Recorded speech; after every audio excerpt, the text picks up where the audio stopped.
Hello, Sing it, comrades. baby. I mean, Let it echo. friends. Yes. Welcome to Let Gang freedom ring, Stalking. baby. Yes. Let freedom ring. Very exciting episode this week. It's January. It's the end of January. It's the end of winter. Yep. And it's the end of us being broke because we got our first sponsor. Always a big milestone. Podcast after, however many hundreds of episodes, hundreds of seasonal previews, we finally have our first sponsor. Why don't you tell our listeners about them, all about them, Ethan? Well, I think I speak for both of us when I say that we are extremely grateful to be sponsored by such a dignified and prestigious organization. And by that, I mean the Organization for the Betterment and Protection of the Greater Ukrainian Diaspora and their Peoples. Mm-hmm. That's right. The also known as Albavka Godava. Or again, one more time. It's a beautiful language. Yeah, it is distinct. It's a distinct language, not derived from anything. As we are distinct peoples, when I speak royally for the Ukrainian people and the greater Ukrainian diaspora. And you guys know us. We have we keep it. I think we've earned the trust of our audience. We keep it pretty real. We're not going to advertise something we don't really believe in, and that's right. I think it's been pretty obvious that we've been huge fans of Ukraine for the entirety of our run on talking about anime. I think that's seeped through the cracks and become pretty obvious. So hey, why not make it official, and why not get paid $3,000 by this organization? I looked them up. I can't find out much about them. They don't really seem to have a website or anything. But look, they did here's contact us. Yeah. I need you to look. Anybody is questioning our love of the great nation of the Ukraine, go back and find an example of us saying anything bad about them. First of all, exactly. You can't. And also find anything bad to say or anything bad that has been said about the Organization for the Betterment and Protection of the Greater Ukrainian Diaspora and her Peoples. You can't. And if you go back in our previous podcast to find bad things that we said, you're only allowed to point out the things about Ukraine. That wasn't a free ticket to go back and find everything we've ever said. Don't ignore the other stuff. This is specific to this situation. You can only that's the only fair game that we're given. That's the those are the rules that we laid out. Okay. If you go back and if you go and scour the countless hours of podcast quipping that we've done, not all of it's going to be perfect, but if you go back and do that, you're a nerd, and nobody listens to fucking nerds. Okay. No one's going to take you fucking seriously. If the pandemic has taught us anything, it's that nerds can suck my fucking cock. Again, it was cool to be a nerd for a bit. It's not cool anymore, baby. 2022, the year of beating up nerds again, I think. What do you think? Finally, yes. So we have, this is our sponsor. We do have a hotline set up, of course, at whatever our Google Voice number is. You can call in. We have operators standing by. You can donate, and every dollar you donate goes to your Ukrainian nationals to pay for VPNs they can use to get Twitter accounts and read The Guardian, because that's, I think, what Ukraine is about. From what I'm no expert. I'm just kind of an enthusiast. But if there's one thing I know about Ukraine, and you heard it from that from their beautiful anthem, it is nothing at all like Russia. Nope. Not even a slip. Not a molecule. I don't see a single. It's crazy. A single chromosome in there. There's definitely some chromosomes missing. That's for sure. But if on top of that, the Ukrainian people are definitely missing a few chromosomes. But on top of that, if you go back and look, in a history book. I'm not even sure that you can find Russia and the Ukraine mentioned in the same sentence. And again, we've established if you're the kind of person who's going to go back and look at that, you're a fucking nerd, and we're gonna beat you up. So we're gonna beat you up so good. We're gonna take you out behind the gym. I should. You want to know some fun facts about the Ukraine that was provided by the Organization for the Betterment and Protection of the Greater Ukrainian Diaspora and Her Peoples. I got some stats and figures here. Oh, please. Okay, we got. Would you like the literacy rate?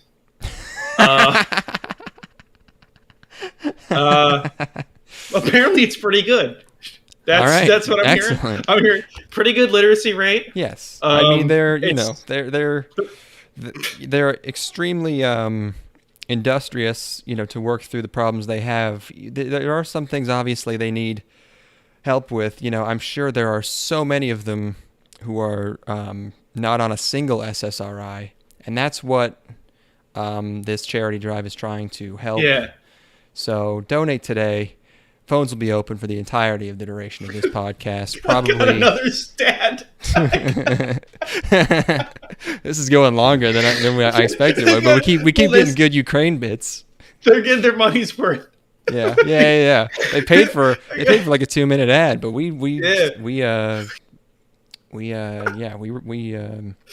reward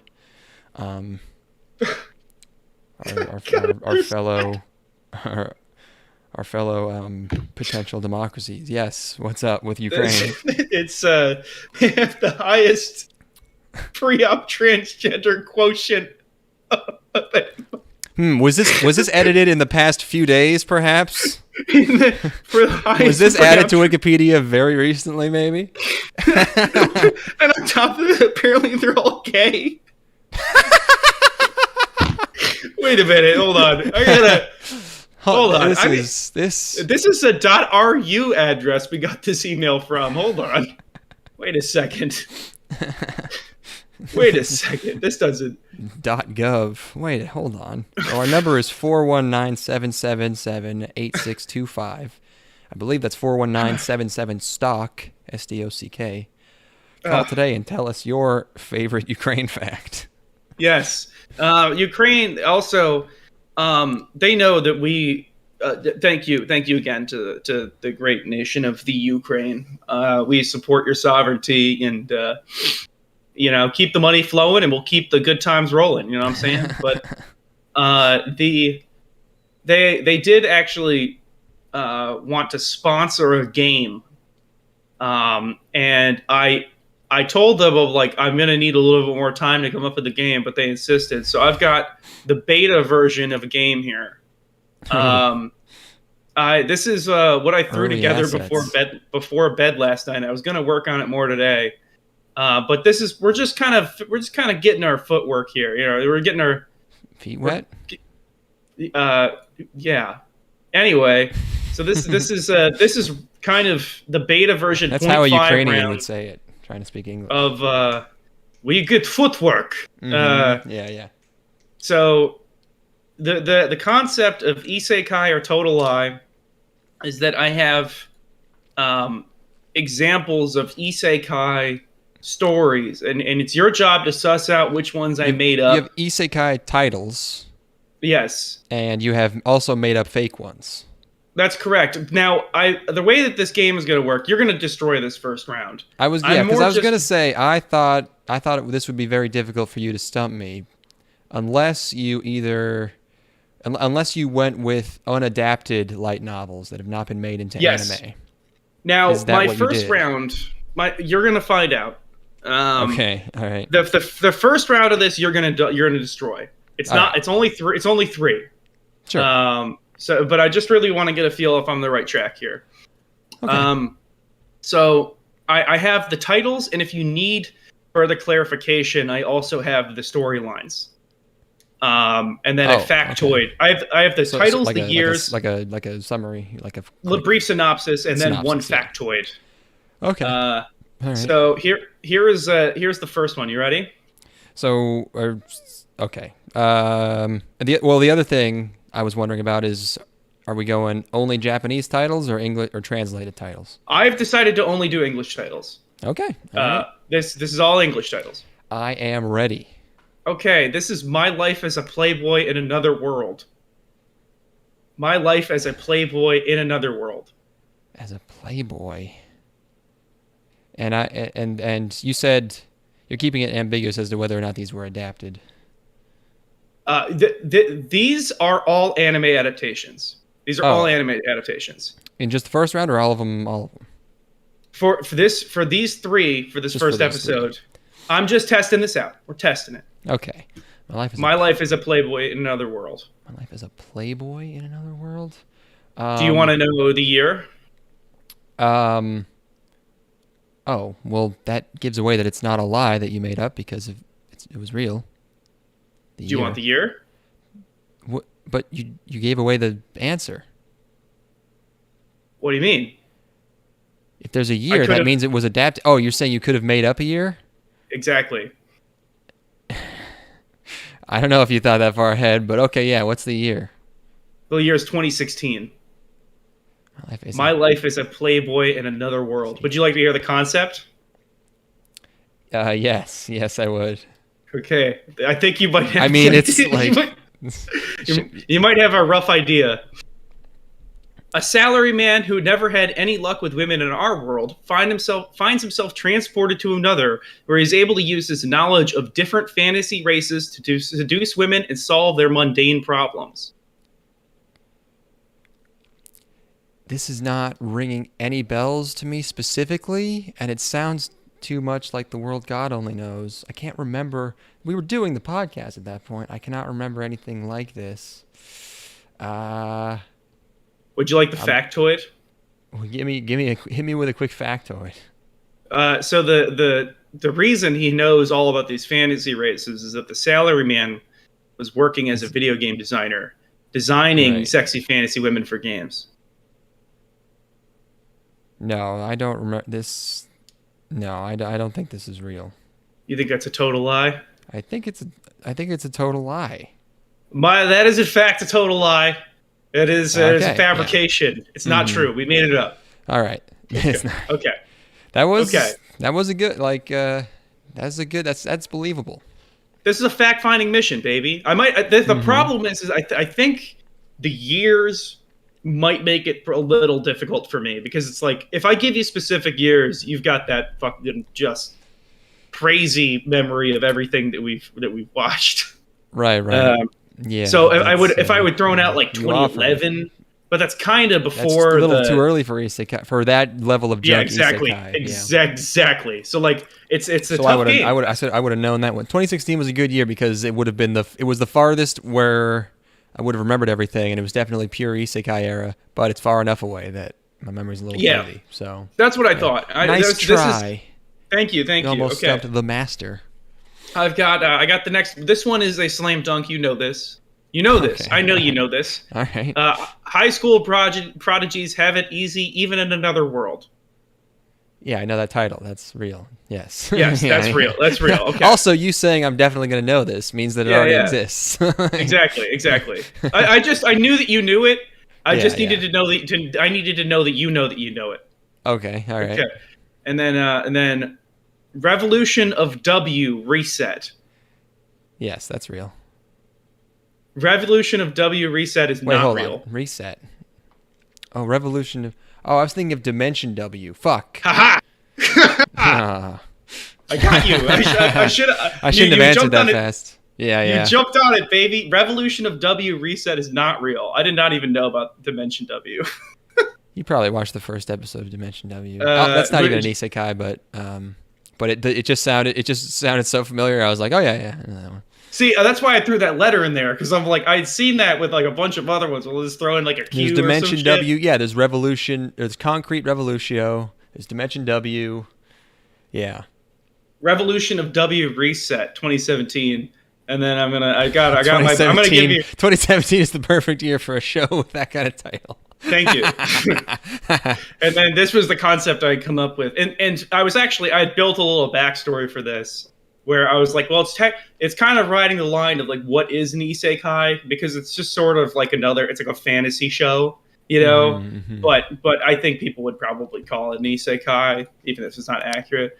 The heiress to one of the most powerful trade organizations in all of the land of W has her life turned upside down when her father is ambushed and killed by a band of thieves hired by the patriarch of a rival trade organization. 5 years pass and our heroine has rebuilt her father's empire from the ground up. She sets her sights on something her father was never able to attain: absolute supremacy of the trade routes.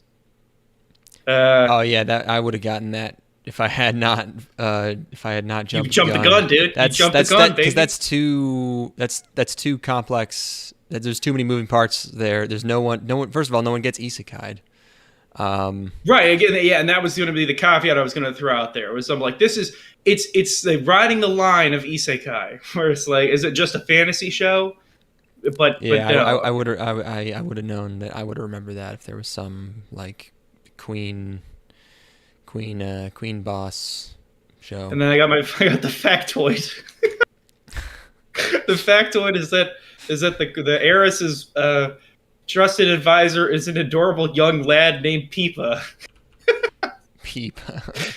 Yeah, so now I've got. So this has been a fact-finding mission. Factoid: Tomozaku Sugita actually threw up while recording some of these lines. He passed out in the studio. So I'm fact-finding mission. This is just the first round here. I got you on one. Not That's necessarily true, yes. because I did a good job, because you fucked up. Yeah, that was more of a I don't know what you'd call it. You fell for my trap. That was like a sort of sleight of hand. You David Blained me. But hey, 2 out of 3. Yep. Yeah, I'll take it. For I didn't think I was going to get a single one. Well, hey, we have a comment in the chat from, I believe, a Ukrainian, our friend Ankta Ornides. Same comment as a couple of the people last week. Vun Rent. So, yeah, very real country. Cool. So, yeah, we're here to finish winter 2022. Yes. Well, have you ever thought about how we're like in the fucking future? 2022, that's such a crazy number, dude. It's funny that you think that 2022 is the future, because to me it's the past, actually. Well, about 25 days of it are the past. So if you're even thinking in terms of the 20 whatevers, you're in the past. I'm in the year 3000. I'm so 3008. You're so 2000 late. Is that what you said? You're the expert, the resident expert on Black Eyed Peas. How do you not? So. I'm not. Everyone had to listen to that song fucking ad nauseum. I know that you're a huge Black Eyed Peas fan. So you have to listen to them constantly at weddings. You talk about it. This is not fair. It's not fair because you wish that you could also listen to them while working. Yeah, if only. That would probably that'd probably keep me super focused and concentrated while I code. Yeah. Yeah, it's like I gotta tune this out. Yeah. I would just really shut myself down and phase everything out. By the way, in addition to a honorary Ukraine episode, let's fucking hear it for Big Poppy. Let's fucking go. The Master. Hall of Fame. Congrats. Wait. David Ortiz made the Hall of Fame? David Ortiz in the Hall of Fame. That was the most obvious fucking layup ever. No, because Barry Bonds and what's his name? Clemens was also Roger Clemens. Roger Clemens was also in there, and everyone's mad because they didn't get it. Apparently, it was their last year of consideration. I don't know why people have a last year of consideration in the Hall of Fame. Really, all three of them should be in there. But what the fuck? But I love Big Poppy. He rules. So yeah, I have no idea why it works like that. That's retarded. None of them played. I mean, Ortiz is retired, right? Yeah, they're all retired. So it's like, why? Yeah, this is weird. Wait, really? Roger Clemens it must be the steroid shit. That's because of suspicions of steroids. But I don't understand why there's I don't understand why there's a last year where you can be eligible, even though you haven't played baseball in 10 years. I don't know. Like David rock and roll Ortiz doesn't work like the Rock and Roll Hall of Fame doesn't work like that. They're putting fucking the Rolling Stones in there, and they're 80. Yeah, the only reason like David Ortiz is allowed in because that's great when you're a fat guy is because you can do steroids and no one notices. Yeah. Well, David Ortiz did my favorite thing of any foreigner, which is that you're just so big that you become culturally relevant in the United States. Like you're just like Arnold Schwarzenegger did the same shit where he just big guyed his way into being the governor of California. Where he was just like so big that they couldn't not make him the governor of California. Well, being a big, friendly, happy dude. Yeah, if you're just a huge guy who's psyched about everything, yes, you can rise up the ranks for sure. Yeah, and you have to have some sort of talent.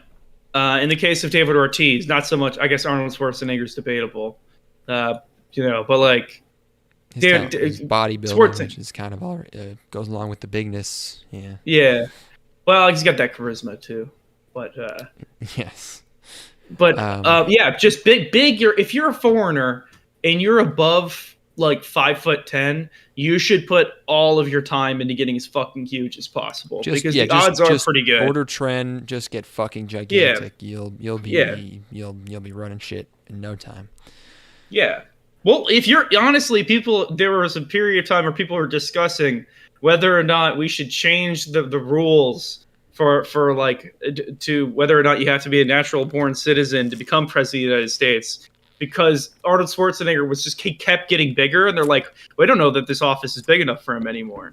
We don't know that it's like, I mean, Terminator 3 just came out. We might have to, if they put out a Terminator 4, my man might need to be in the Oval Office. Feeling they get to contain him.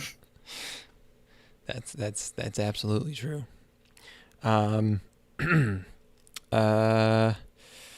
Yeah. Normally when I watch new movies, I do talk about them, but we've already killed, I don't even know how many minutes here. And if I tried to talk about, Minority Report, I would go on probably a 45-minute long rant. So we should just get to the anime. Okay. So, first on our list here, something called Sasaki to Miyano. Yes. And this one is somewhere in my notes. Oh, it's a quote-unquote yaoi slice of life manga. Yes. More like slice of butt from a man. Good. Dean. Dude, slice of butt from a man. Good. That's becoming. Oh, that's what we should have come in on. I forgot about. We'll go out on that. Yeah. Send me the link again. Yeah. This is man, I have like almost no notes here. There's really not much on this one. No. It's a weak small girly boy, and he has a friendship with an assertive tall semi-delinquent boy, and he lends him manga, and they share drinks with each other, and it's like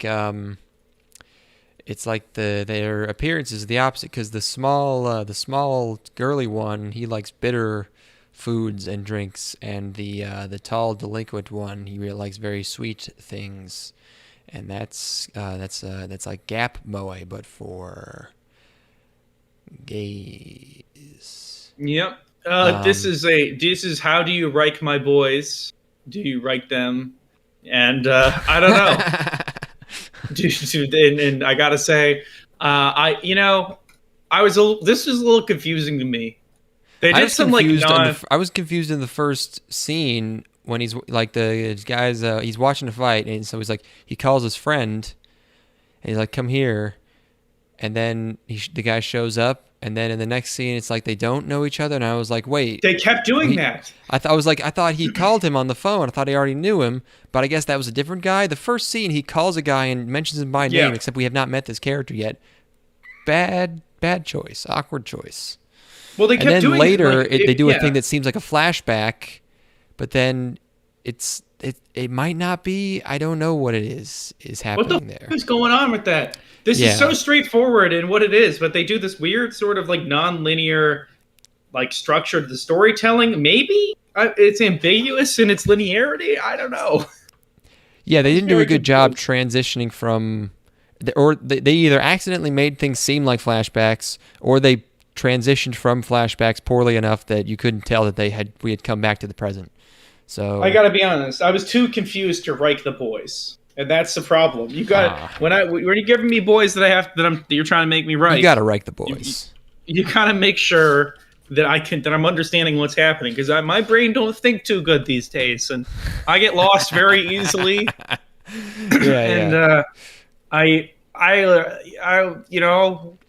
I feel it. My thinker box don't work good, and the smoke comes out of my ears. So please, if you're gonna give me boys, give them to me in a way that's straightforward. Give me chronologically linear boys, please. Yes, thank you. Something to show this simple. But it really is a gay slice of life. Is it just a jokey, like, kind of like subtext thing? Will they actually make out? I don't care. It looks competent visually. Yeah, maybe you'll like the boys. Maybe, if you're into boys, you might like these boys. Is my internet dying? What the fuck's going on here? You sound okay. Go. Okay, there we go. I'm back. All right. I got a new 16 gigs of RAM sitting on my doorstep. I have not installed it yet because I was afraid, because my RAM's overclocked, and I couldn't remember if you had to overclock each slot individually, so I didn't want to fuck with it and put it in tonight. But man, can't wait to have 32. Ooh boy. I think I got 64 in this bitch. Yeah, you're a video guy. We were talking about that. Like, that makes sense. Yeah. But I still have to use my fucking page file, and that's unacceptable. In 2022. So next show. God, the tablet that I bought. You bought a tablet? Has. I got a Surface Pro X. Ooh. And it's the hardware. It's fucking incredible, but goddamn, it only has 16 gigs of RAM. So it barely, like, and for Windows 11, it's like nothing. I mean, for a tablet, that should be like. Well, it's running full Windows. Yeah, but laptops still have like 4 gigs of RAM. I don't know. It's just it runs so incredibly sluggish sometimes. Most laptops, even like good ones, are probably working with around 8. So I would expect. I don't know if it's the RAM doing that. My Windows 11 might be busted to fuck. Then that's possible. I've heard of a Windows 11 being kind of like, and out the gate, people were like, "Hey, this is pretty good," but then I started hearing like, "Oh no, wait, this is busted." That's what happened to me. Where it's like, at first I installed Windows 11, I'm like, "Damn, this thing's ripping," and then out of nowhere, it just started. It does this weird thing where it doesn't go to sleep. It turns itself completely off, and then and then resumes its state, and it's very strange. So just hibernate. It doesn't work very well. Hibernation, I think. It doesn't work very well. I don't know where this phlegm is coming from. I'm sorry. What's important is that you do it right into the mic, please. I couldn't be leaning further back in my chair, so I'm leaning, bro. Okay. Next show. This is one where I didn't have you down as watching it, but then I watched the first 30 seconds and was like, oh, all right. Got rid of another show, put you on this baby. Tribe 9, delectably deceptive title, because you don't know what's going on in Tribe 9 until you do. But this is a multimedia franchise. You might be shocked. It is created by the Danganronpa guy. Yeah, of course. He's got the crazy eyes. Every character's got the crazy eyes. Well, not just crazy eyes. They look crazy kind of in every way. One guy has like a giant, what animal has that huge tooth just sticking straight out the middle? Whatever it is. Like a beaver? No, not like a buck tooth. It's like sharp. It's like a big canine sticking straight down. I don't know. But Leiden Films, a lot of characters listed on the Wikipedia article. I was like, is this a gotcha thing? But it's a sci-fi. We're in Neo Tokyo. We're in 20XX. We're in Mega Man. And then my next note is, wait, what? Yes. Because I was like, okay, there's like gangs It's like a shitty. It's like K Project. It's like Durarara. It's gangs in a city, and they have magic powers. And then the narration goes like, so then they decided to settle their. They decided to settle their quarrels with Super Baseball, or what do they call it? Mega Baseball, extreme. or hyper. It's extreme. Extreme baseball. And I Fuck went, yeah. All Awesome. right, we will solve our differences with baseball then. And like they were murdering each other before. Yes. And then somehow they just agreed, like, all right, I guess we'll just play baseball. Like that's a thought that you had. Like that was a thought I had, like as an 11-year-old. I remember having this thought of like, instead of like war, why don't we just have paintball matches? And it's like, it's the same thing, because if you lose, you lose, but then no one dies. Because you don't think about like, well, hey, how about instead of paintball, we shoot the guys? Yeah, and then they don't that's get up. the obvious. But yeah, this is a world where everyone just, I guess, they just unanimously decided, like, all right, yeah, sure, we'll do extreme baseball. This is the sort of utopian vision that I'm looking for in my anime. This is what happens if the guys who organized BattleBots ran a country. Yeah, and like the extreme baseball fucking lives up to it too. I'm getting ahead of myself in this here, first I know, episode. It's like, yeah, it's I don't think this series will be good, but as the first episode, solid 8 out of 10. Very, very good. It won me over so hard, because once they're launching baseballs into the city of Neo Tokyo and they're doing the parkour kilometers to go, because like I love extreme baseball. Like this is incredibly stupid, and it's stupid in the movie and in like a silly, intentionally funny way. But in the first Twilight movie, they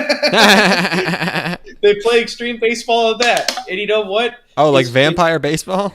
Yes, exactly. Oh, it's charming. There's nothing you can do with extreme superpower baseball that I will not love. It's impossible for me not to love it. Yeah, fictional baseball is always fun. Samurai Champloo, very famous baseball episode. Yep. Haruhi, Angel Beats. Yeah, it's like. How about Dragon Ball Z? Does Dragon Ball Z have a baseball episode? Dragon Ball Super does. Dragon Ball Super got a baseball episode. I believe that. Yeah, so it's like it's like if you kind of combined like Full Swing from Fooly Cooly with like Bento, it's like if you made that into a whole show. Yeah. / video game, I guess. And you made it really trashy. Trashy how so? Just like the character designs. I'm not a huge fan of the Danganronpa guy's art. It's I just don't really care for it. Everybody looks like a lunatic. They look too incongruous. Yeah, they're all just a little too out of whack. This I don't think this is as bad as Danganronpa. Also, I'm told and it also makes sense that like those designs work better in the game in Danganronpa.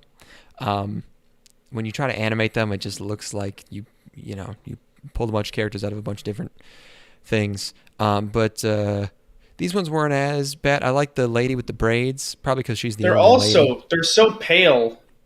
They're all so pale. They gotta go outside. The fish guy, there's a guy whose thing is he fishes or something. Yes. Obviously close to my heart, but like he'll beat a guy up and then there'll be a freeze frame of him like smacking a guy with a huge fish, which I guess is like a metaphor. It's like what's going on in his head. It's hilarious. And then our main character, no, not our main character, but the leader of this gang, it has a baseball bat. That's what he fights with. They do also still fight, but they also play baseball. I don't know. So then our main character is this weakling guy, and he gets kind of taken in by this gang. He visits their their compound, hideout, bar. Every gang always has to have like a bar place where they hang out. Tokyo Ghoul, Of course. We meet all our other silly characters. There's a fat guy with a baseball cap. There's that muscly guy. There's Braid Lady in kind of a tracksuit. And then they are propositioned by another gang to play some baseball. I love the villains. They're just very sinister. They're in suits. Well, they're and stuff. corporate dudes, and like the fucking ladies wearing high-heeled fucking shoes playing baseball. It's awesome. Yeah. Do they even explain how everyone has superpowers? I guess you don't need to, but I just don't remember if they did. So our guys are the Minato tribe. Oh, soundtrack. When they start playing baseball, it gets very pumped up. It's a lot of oons. And they have a set of quadruplets who like handle the equipment, and they're all wearing the same clothes. And then they play a fucking game of ball, and it's like it's what you described. Like the bats have like rockets in them that make them go super fast, and they shoot it real far, and then you have to go and chase them. The pitcher on the bad guys turns into a huge robot at some point. Gave me very Metal Gear Rising vibes. And this is the only. I'm sure this is the only episode that will work, because all of the future episodes will be this exact thing over again. And the novelty of this, I don't know if you could possibly recapture it. I hope it ends up being good. You'd have to like keep upping, like you'd have to keep making it more extreme, which would take more budget, and I just don't see it happening. No. Yeah, this seems like things are going to go downhill, and it's going to become like it's going to be too much plot. There'll be too much plot, and they'll probably get drama-y. They'll be winning baseball games like with their wits instead of in this like crazy Gurren Lagann like epic cool battle. It won't. It's not going to be as good as this. It would be my prediction. Yeah. There's going to be like this guy has a killer slider. How can we possibly counteract somebody with a slider like that? Well, the trick is you need to instead look with only your left eye instead of with your right eye, and you'll start seeing it. Like that's that kind something of shit. That's really easy to animate, like a slide, because you just drag them. Yep. Or oh no, this team's cheating. How do we? Also for a nation of people who love baseball and a show about baseball, they really should know you don't have to tag it first. There's a whole sequence where he's running to first, and there's this huge guy try to tag him. He's got to touch the base. The base is right behind him. You just got to touch the base, but instead, it's extreme. It is extreme. Idiot. Yeah. And then the leader of the gang hits the ball so hard that it shatters the guy's robot costume and destroys the, what does he call it? The Minato Tower or something? Yeah, it takes the top right off it. It's pretty good, but my confidence is low. I'm hoping for the best, but prepared for the worst. I'm just going to assume that this is going to maintain the same level of quality forever, and it will have no bearing on my life if it doesn't. I'm going to live in ignorance, I think. That's nice. Yeah. Cool. I heard some other oh my god, I saw an exchange that I think might have killed you, where I was picking up a pizza. Something that would have made me finally snap. I was picking up a pizza. Yeah. And these two dudes were waiting. I guess they were just finished eating pizza, or they're waiting for their pizza, but they're sitting at a table. And this guy is just talking about one of the guys says like, "Yeah, I'm into anime," and then the other guy just goes off for like 10 straight minutes explaining like 9 different shows. Where like the other guy is clearly obviously losing interest during the entire exchange. Yeah. I don't know if these guys were on a date or something, but if they were, this dude fucking blew it so hard, because he just completely took over the entire conversation with obsessive detail on all of these different anime and why he likes them so much. And it was like, oh my god, dude, no. Yeah. Shut up. It's scary to imagine, if I hadn't had an anime podcast to talk about all this stuff for the last 7 years, 6.5, Yeah, I would be bursting at the seams at all times to fucking talk about anime if I had no one to talk about it. Yeah, so Girls Frontline. Here's the thing: is it Girls Frontline? That's a gotcha game, but Was he talking Anyway, about Girls Frontline? no. Oh, okay. I didn't catch any of the titles. All I heard was like, yeah, this is. I'm gonna do just kind of from memory what he was saying. He's like, yeah. So the thing that I like about this one is that there's like, the further along that they get on the adventure, the more characters that they bring in, and each of these characters has like a different skill set, and then it's like how the different skills work and how they're able to combine their skills to take on all of the enemies that they meet. The enemies have different skills too, so it becomes like a thing where they have to, add more people to their team. And then all of the people in the team have their own personalities and their own thing going on. And I'm like, you've just said nothing. Wow. You've just said nothing. Like that, even if that happens, that's not how you describe anything. Like that's, I was baffled. Yeah, that's crazy. I was experiencing secondhand anxiety as I hope the guy he dressed himself normally. He spoke like a normal person. He didn't seem like in any way off. He just is a really, really bad date. Yeah. I mean, hopefully they're just friends and they've known each other for a while. Because if you could have seen me listening to Steven talk this weekend, like, because he goes off on. At one point, he goes like, "Have I ever told you about my family's involvement in barbershop quartets?" And I went,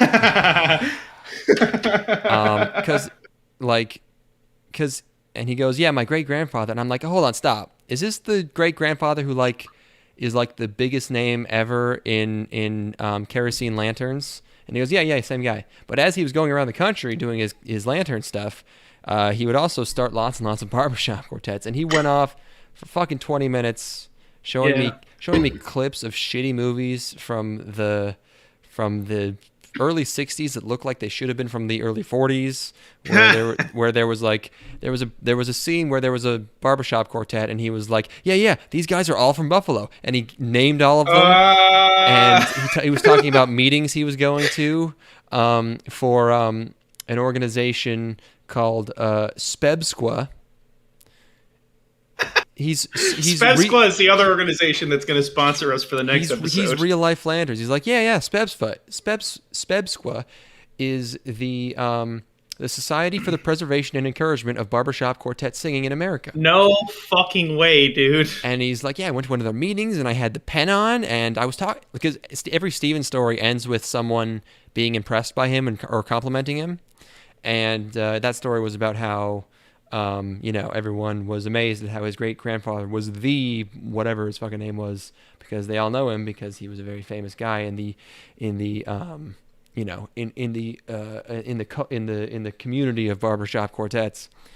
And let that be a lesson to all of you out there. It doesn't matter how socially incompetent you are or how bad you are at reading a room. You too can get pussy. That guy. Oh my God. It is insane. And yeah, also, what was the other thing I was going to say? I was going to talk about, I was going to relate that somehow to when I went to the gun range this weekend. What the fuck was I? My dad and I went to the gun range. You had your experience with your cool safety guy or the cool gunsmith guy who's helping you out. Not gunsmith, but yeah, like safe, like range safety guy. Yeah, range safety guy who was helping us out. Yeah. He was like a jolly, like black nerd who was psyched about everything, and just geared up to the fucking nines. But also, yeah, no, I forget what I was gonna mention. You know how you met my dad recently. You know how he has no filter. He would we'd be in the range, and he would be, and also we all have ears on, so like he'd be yelling, and he would just be yelling stuff like, well, if you're like gonna shoot a guy in the face, oh my God, I would just look around, and, dude, what the fuck? there's like it's full. It's like noon on a Saturday. It's packed. Everyone's on this range and he's yelling shit like that. And I'm like, oh my God, he does not understand at all. Yeah. And the other thing I was going to say about Steven is like, watching Steven watch Minority Report was incredible. More entertaining than the movie itself, because it's a major blockbuster movie for babies, and it's a movie like, it's Steven Spielberg like set up dialogue, and like you just know like the type of dialogue that's like at the beginning of Jurassic Park, where it's like it sets up the themes and the characters, but it's like good. But they still like they're explaining everything to you like you're an idiot. They're explaining exactly what's going on, and like Minority Report starts out with like the movie has to show you how this process goes right so that it can then go wrong later. So they have a whole sequence where they're arresting someone for future murder, and it's the most easy thing to understand in the universe. And Steven the entire time is going, "Wait, what? What is? I don't. Where?" Steven Spielberg, the master of making elevated middlebrow content. The master of the midwit. One of Roger Ebert's favorite movies of the 2000s. Absolute 100 IQ perfection, and Steven's just going, what? And that didn't stop. We got to the point. It's a 2.5 hour movie. We got to the point where there were literally like 20 minutes left in the movie. Almost everything has been explained, like basically staring straight at the camera explained. And at one point, Steven's watching this scene and he goes, "Wait, so Tom Cruise's son is the killer?" Like he was watching a different fucking movie. He had Are you no guys on idea. stakes here? Well, yes, but he's still able to normally understand a movie. And like Tom Cruise's son in the movie is not only dead, but he would have been 16 at the time, and Steven's going like, that's a complete misfire there. He like, and throughout the whole movie, Steven keeps going like, all right, so Tom Cruise has to find his dad, and it's like, what? No, he's an adult. They haven't mentioned his dad once. His dad's not in the movie. So Tom Cruise is a robot. He might as well. It might as well. Yeah. It was him trying to guess.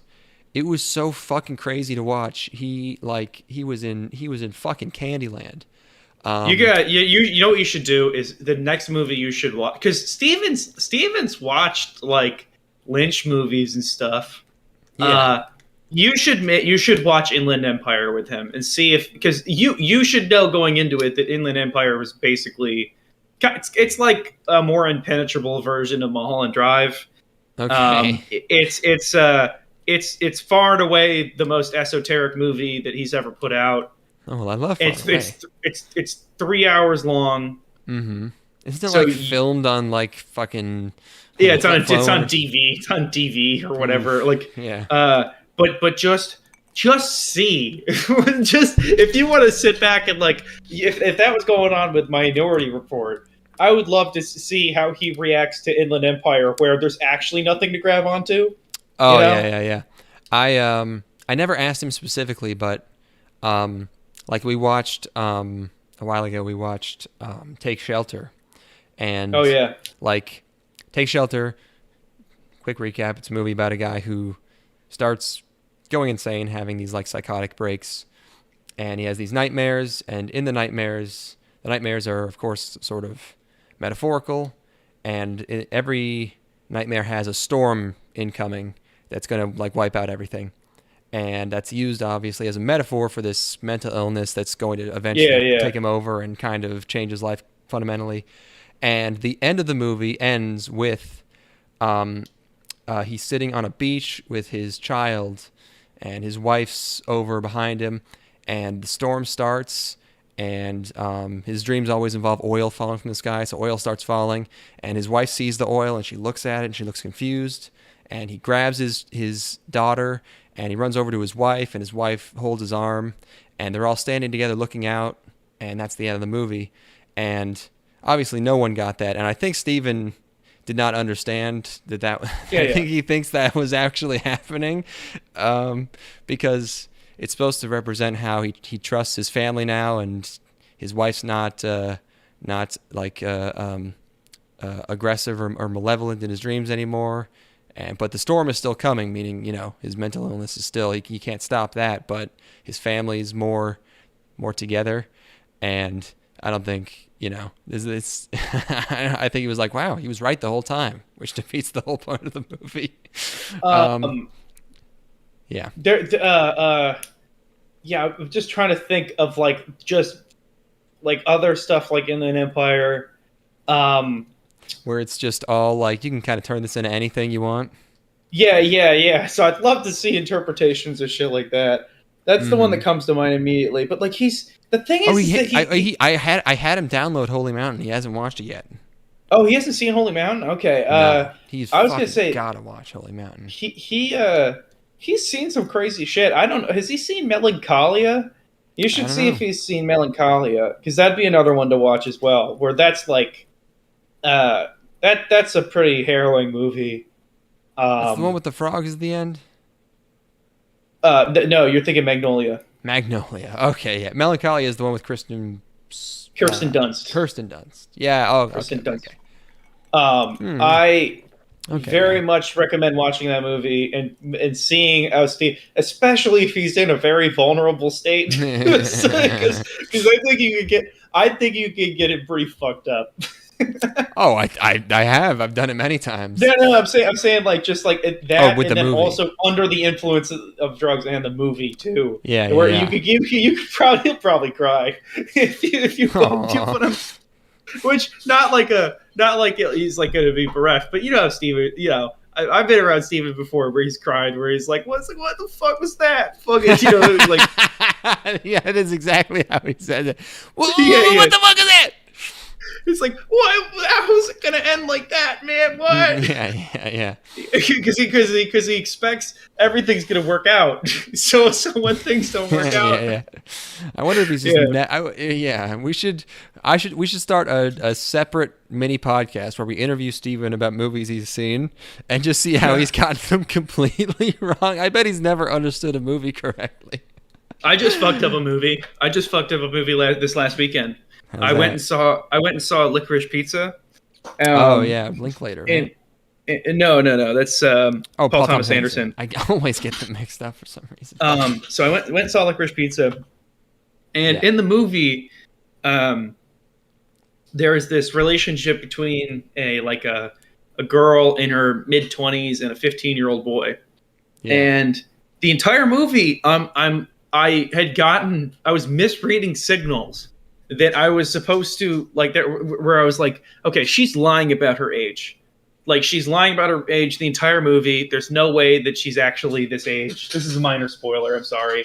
Or I guess not. I guess it's not a minor spoiler. Don't fall into the pitfall that I fell into, where I'm like, okay, there's going to be a reveal at some point where it's like, okay, obviously, she's maybe like 19 or 18 or something. She's lying about being older to impress these kids or whatever and seem more mature, because she acts like an immature child the entire movie. And that ends up not being the case, and she's even older than I thought.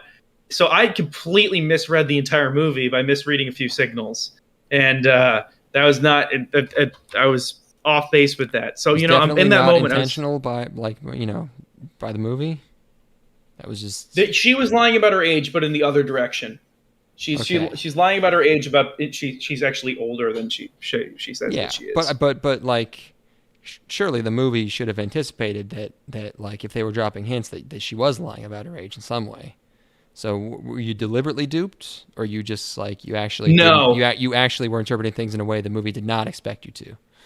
That's correct. Because I misread some signals. There were there's one point where she goes to a bar and she doesn't know how to order a drink. She has no idea at all. How to order an alcoholic beverage, or what should go into one, That definitely seems they should have seen that coming. I thought so as well. And here's the thing: is that Kevin, our friend, had the exact same read, where he's like she's clearly lying about her age. and then that ends up not being the case. And I'm like, what the fuck? I Not guess that's in the just a way red that- herring. Well, I suppose, but it doesn't mean anything. It doesn't end up doing anything. Like it doesn't end up changing the way that you're supposed to perceive the movie at all. And very confused. Awesome movie though. Fucking sick. Oh, it's good. So awesome. Just it reminds me of almost Almost Famous or Boogie Nights or something like sense. that. Other movies by that guy. Almost Famous is not Paul Thomas Anderson. Boogie Nights is. Who's Almost Famous? Is that one? Oh no, that's the Jerry Maguire guy. What's his name? Almost Famous is Cameron Crowe. Cameron Crowe. Okay. Who's also another he guy. just produces hitters, just makes hitters. Yeah, Vanilla Sky, baby. Raw hitters all day. Oh yeah, while we're talking about movies and Tom Cruise, gotta recommend Legend 1985. Heavily slept on, I gotta say. I downloaded it. Yeah, I'm ready to watch it. It's corny. The dialogue is simplistic and awkward and a little cringe, but the you can tell it's like they knew, like it makes up for it because they clearly knew what they were doing, because it's the fucking craziest thing visually I've ever seen. Ridley Scott made Alien and he made Blade Runner, so I'll give him the benefit of the doubt. I had always thought of Ridley Scott as a guy who like made like a couple good movies and then made some trash, some of which was okay. And I think he might be the most fucked over director who's actually a genius of all time, because like his shit always gets butchered for a theatrical release. He always has amazing director's cuts. Like maybe there's an amazing cut of fucking Robin Hood out there somewhere. Who knows? After Legend and Blade Runner and all these movies that I mean, Black Hawk Down's fucking awesome. You know, like he just Thelma and Louise is a great movie too. Okay. That's another. I'm surprised to hear that, because that does not sound up my alley very much.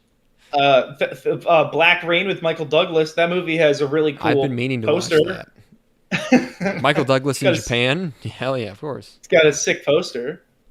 You know.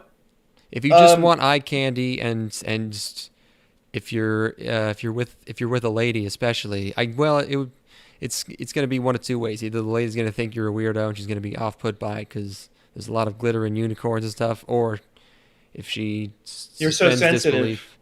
You're such a sensitive guy, Declan. I didn't know that you had this sort of softness lingering under the surface. I thought you had that coarse exterior that went all the way down. It's the perfect. It's like they were trying to make a movie that's perfectly timeless, and they pretty much nailed it. Because the dialogue is all very non-modern, except for a couple of jokey lines they put in there, seemingly dubbed.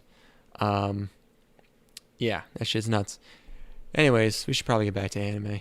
Yes, one more real quick thing. Yeah, sure. Ridley Scott. So I don't know if you enjoyed Prometheus or not. It was pretty. So Alien Covenant, directed by Ridley Scott. Oh, he did. He did that one too. Is Prometheus, if it was injected with aliens and then got smacked on the back of the head? I mean, someone really does get injected with an alien in Prometheus. I've seen Alien Covenant twice now, and I don't know if I should, but I do actually quite like it.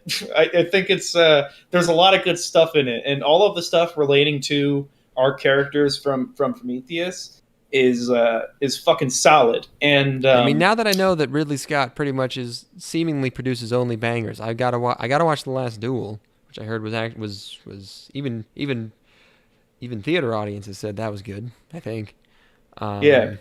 And the other, what was? Oh no, I'm probably not gonna watch Gucci. I'm probably. Or what was the Gucci? What was the Gucci movie called? House of Gucci. Yeah. That looked unwatchable. Maybe it's at least funny. I don't know. Let me just pop off real quick on Alien Covenant, real fast. Yeah. Alien Covenant. The cast is actually fucked up.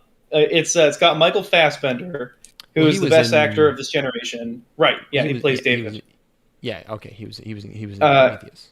Okay. It's got Amy Seimetz, who is if you've seen Upstream Color, she's the co-lead in Upstream Color. Okay. And so hear me out. Danny McBride is in that movie. Fucking awesome. He's a great supporting cast member in I remember Alien hearing Covenant. that. Yeah, he is like actually like you're thinking like, oh, this is gonna be like some comic relief. He wears a cowboy hat. No, Yeah, he's awesome in it. And Sick. and then fucking Catherine Watterson is a pretty solid like Ripley replacement. She's a fine actress. And there's a lot of cool stuff. I like they're the concept of like what the mission is. That you have to accept that they're like Prometheus. Intelligent people are going to make stupid decisions. It's going to happen. Yeah, as long as there's a reason for them, like some yes, adrenaline there or is. stress or there's a person who is put in charge who should not be in charge, and that is like the impetus for a lot of the bad stuff that happens in the movie. He's unprepared, and that results in a lot of horrible shit happening. But anyway, I recommend it. It's not perfect. It's not as good as Prometheus, which that should be a barometer whether or not you're going to like it. But I mean, just having characters like I don't remember any of the characters from Prometheus. I remember the set pieces, and I remember the alien abortion scene. I remember the big donut chase. Remember that stuff. Yeah, Billy Crudup he's the previous commander of this ship. Ends up getting killed at the very beginning of the movie. It's not a spoiler. It happens in the first 30 seconds. And then he has to take charge, and he does a shitty job of it. So, like, that's kind of explains away a lot of the incompetence to me. But anyway, we got to move on to anime. Anime. Our next show, we both watched Genso Sangokushi Tengen Reishinki. Now, these are a lot of very Japanese-sounding things. Well, it means Fantasia Sango - Realm of Legends. This is an RPG series with 6 entries since 2003. Although there was a break between 4 in 2008 and 5, 2018. And there's actually only been 1 through 5, and then there was like a spin-off of 4, so there's been 6. Anime is by Geek Toys. I guess the lore is based on Romance of the Three Kingdoms, which is why everyone has Chinese names. Aggressively Chinese. So Chinese that the way they're spelled is not at all related to how they're pronounced. Someone's name will be like Zhao Ling, and then they'll pronounce it like Zhao Lao. Yeah, exactly. Well, it's like they're pronouncing it Japanesey, so they pronounce it. I don't even remember. But it doesn't look at all like how it's written, so I'm very confused. And the entire time, I just found myself saying, You're Chinese. Let me get the whole... You're Chinese. Why is there an echo on that one? Why can't I get a clean... Okay, let me... Oh, here we go. You're Chinese. I got to get the soundboard back and put that on there. No, I have to say... That's Nick Mullen. This was this was definitely improved by speeding it up a little bit. You're a cheater. I give you some of these to torch you on purpose, and you fucking... I didn't speed it up by that much. I have to say... The additional 20% speed, it played basically what I thought it should be playing at anyway. Which is like that's kind of what I'll use sometimes. Is I'm like, yeah, this is bullshit. All these names are in Chinese, and I could just tell that this is going to be unbearably slow. That 20% pushed it just to be bearable. I'd say it was like this is obviously I don't care about anything that's happening. But at least there's nothing that's so drawn out that I want to die. Well, I'm trying to decipher my first note here. I'm definitely misspelled one of these words, but I don't know which one. Put it in the chat. That was a bad pan to choose if you weren't going to animate it. There was a bad pan. No, a bad pan of the camera. Oh yeah, right. Because there's like a 2D, but then they try to pan around it three like in a 3D way, and it looks fucking ridiculous. Like why not just pan sideways? Very strange. And then the first character who's unnamed, who doesn't show up for the rest of the thing, is Hayamin, voiced by Saori Hayami. And then I think just dies and never shows up again. So she just has like a cameo. Hayamin's fucking dead. And our enemies in this world are the Wang Liang, but they pronounce it some other crazy way that has no. I could never in a million years pronounce nothing it. to do with these letters. It's like wow fiao, Yes. And our main character is this guy here on my screen now. If you're just listening, just imagine a guy. And then there's a violin lady. Yep. She got big titties. Big titties, plays a Chinese violin. Yeah. Chinese violin. Well, yeah. Well, I assume it's Also known as the China. I like the sound of those. It's like that. It's always haunting to me. Like haunting in a good way, or I'm scared. I like it. I find it very peaceful. Oh man, there was this great Twitter war recently. Let me see if I can find the voice clip. Here, look it up. Look it up while I fill time with my great jokes. You ready for some of my good jokes? Please, sure, go for it. A Chinese violin, more like a chilin. Found it. It's... Okay, so, oh wait, this is some kind of edit. I just want the raw. No, where's the fucking goddamn? Oh, here we go. So there was a tweet where this is a character from Genshin Impact, and one of the characters is Chinese and has, I don't know if she has a Chinese.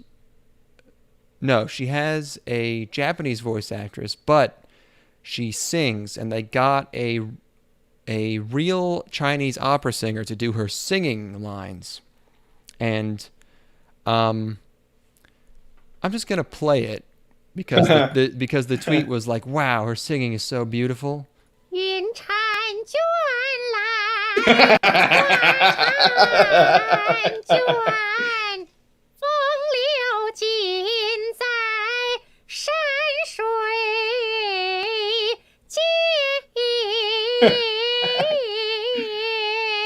If I did that, I would be executed on the spot in public.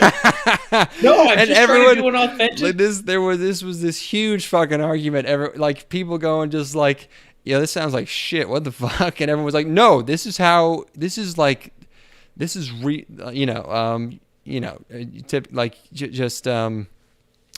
of racists in the chat, and it's like, no, this sounds awful. It's like this is this is just bad. Like at least Western opera, like they're being really loud, which is impressive. They're bellowing.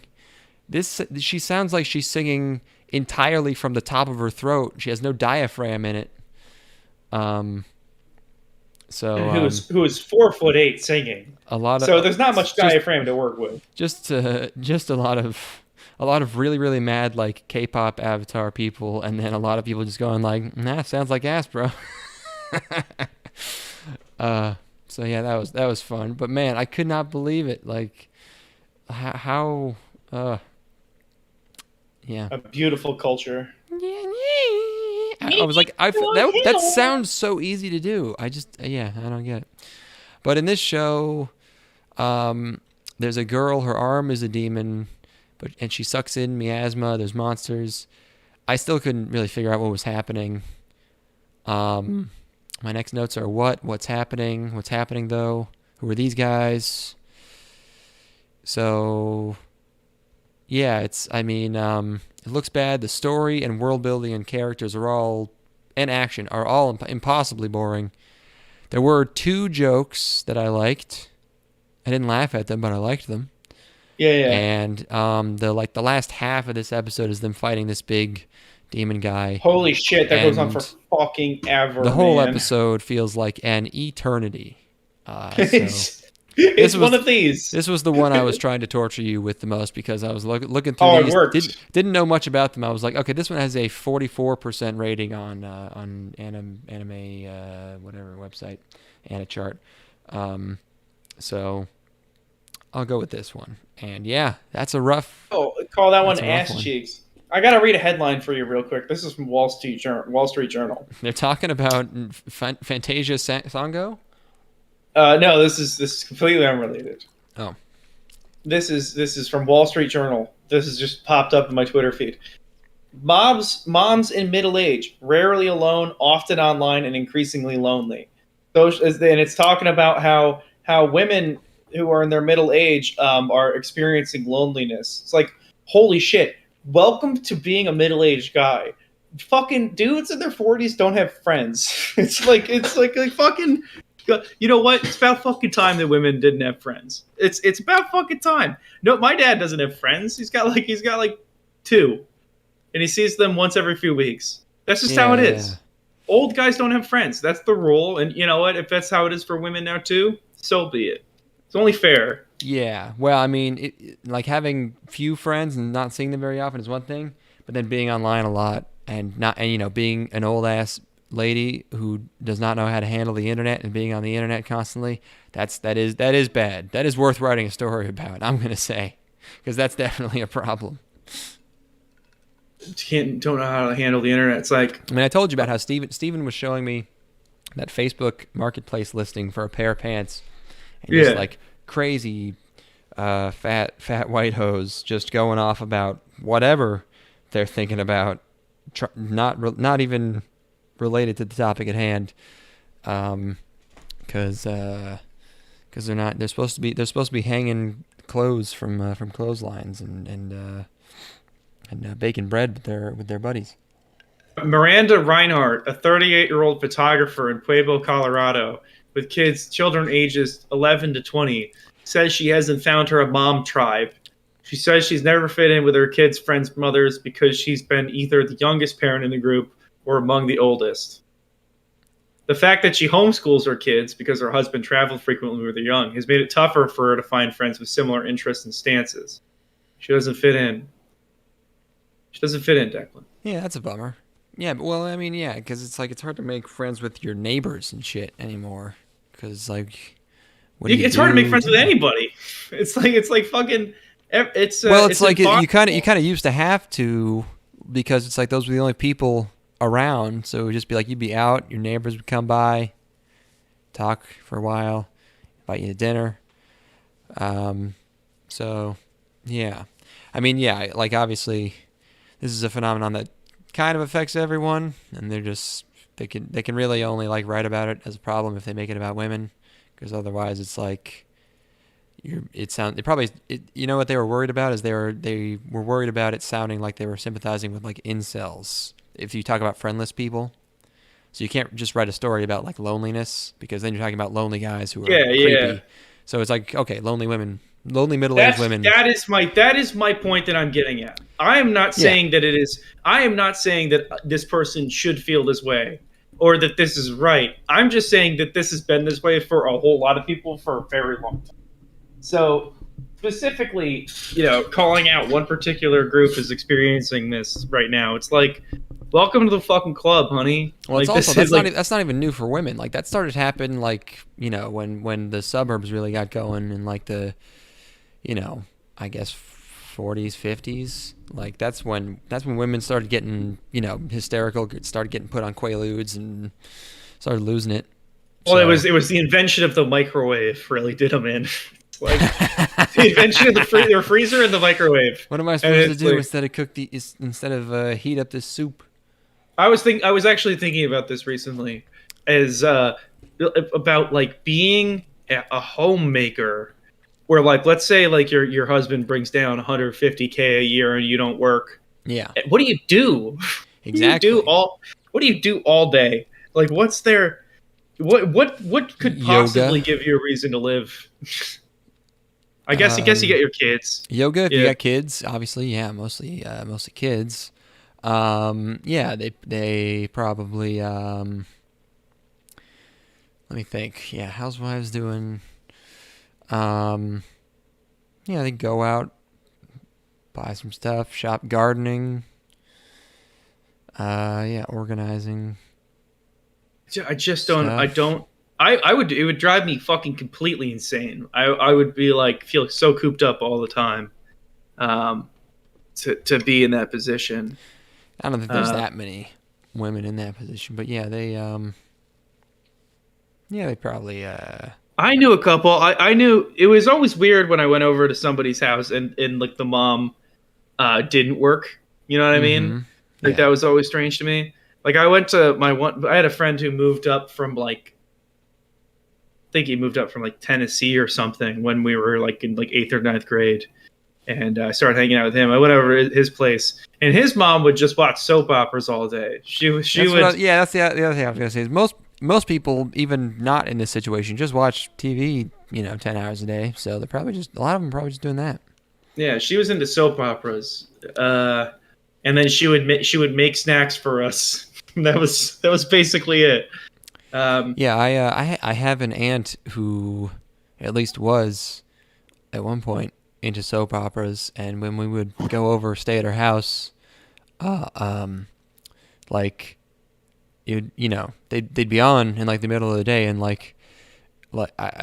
it was something that, because you never see them not like being made fun of, or they're just on, but like you never know anyone watches them, and so then when you realize someone actually watches them, like seriously, like this was even before like you have taste and like you critique things, I was still like, whoa, someone is like watching this and is like, wow. I mean, I think everyone who watches them knows they're silly at some level. I'm not saying that she was dumb. No, of course. But I was just like, oh wow, this does have an audience.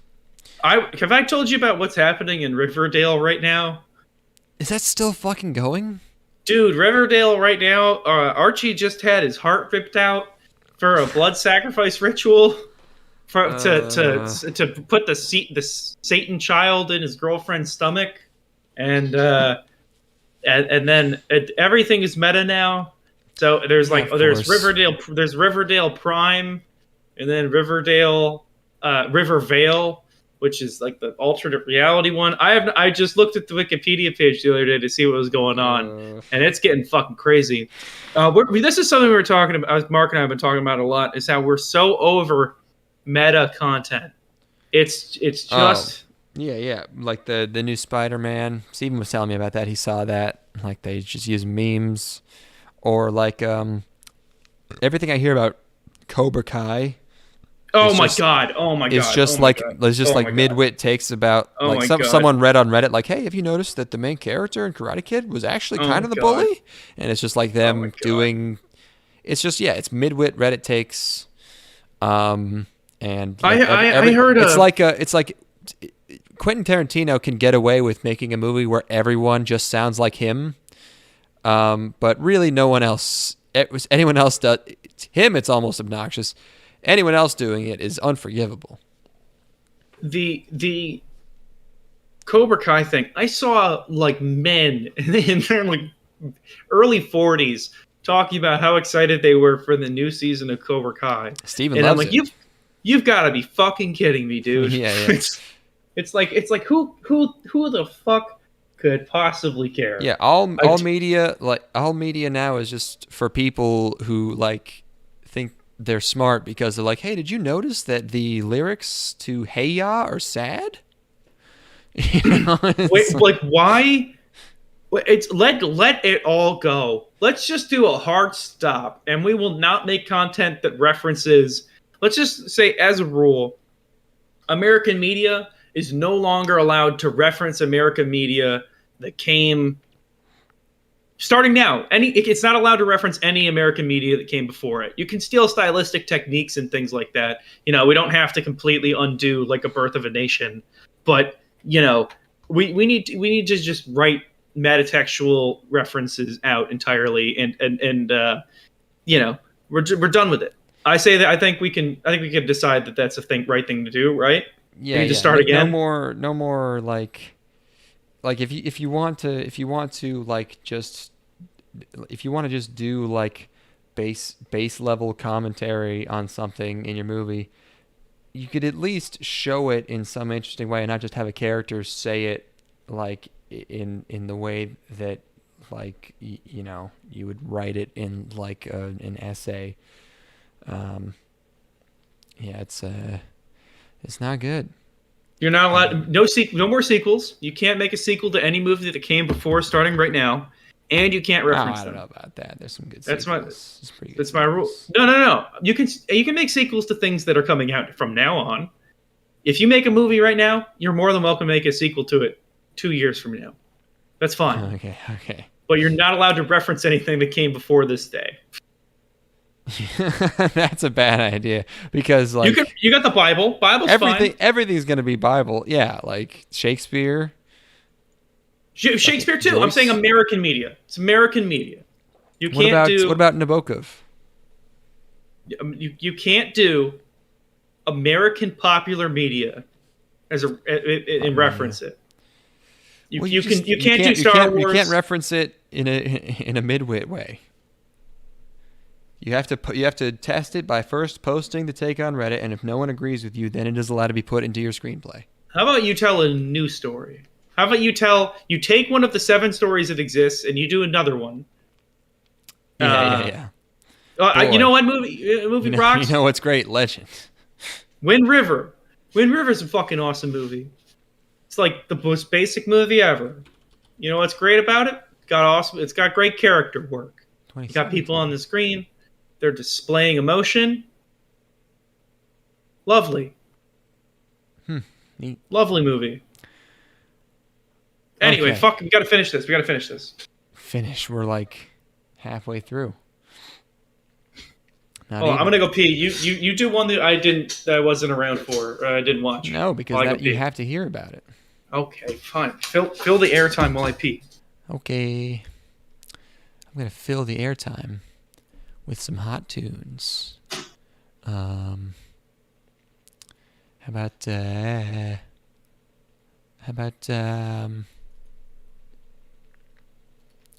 fuck.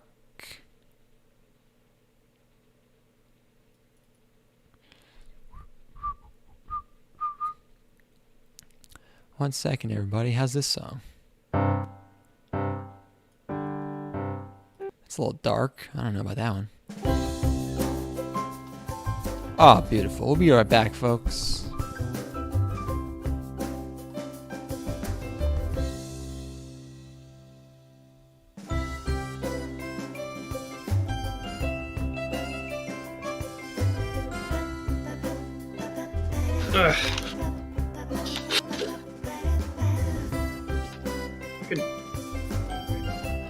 I'm back.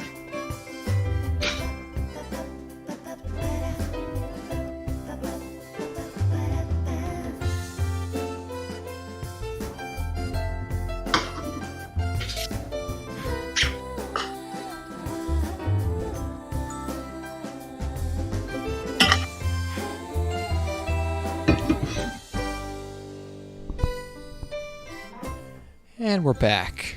I'm out of alcohol and now I'm angry. Yeah, I'm not.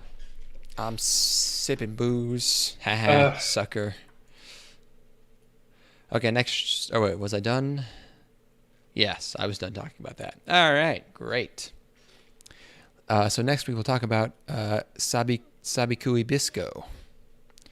Yes. Which sounds delicious. Rust Eater Bisco. This is a light novel. The studio is Oz. I think this is like the only thing they've done main production on, I think. And, you know, it starts off and it's like, hey, that's just Akira. Because Tokyo blows up. Yeah. And then, hey, the title card after that is just Akira. It does the same thing. And then you're like, hey, that's just Mad Max. So it's a desert world, but the main enemy is rust, which is some kind of disease.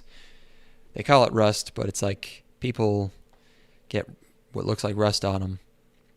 And, I mean, I have no idea what's going on. Most of this first episode is just world building, but I think it's very good.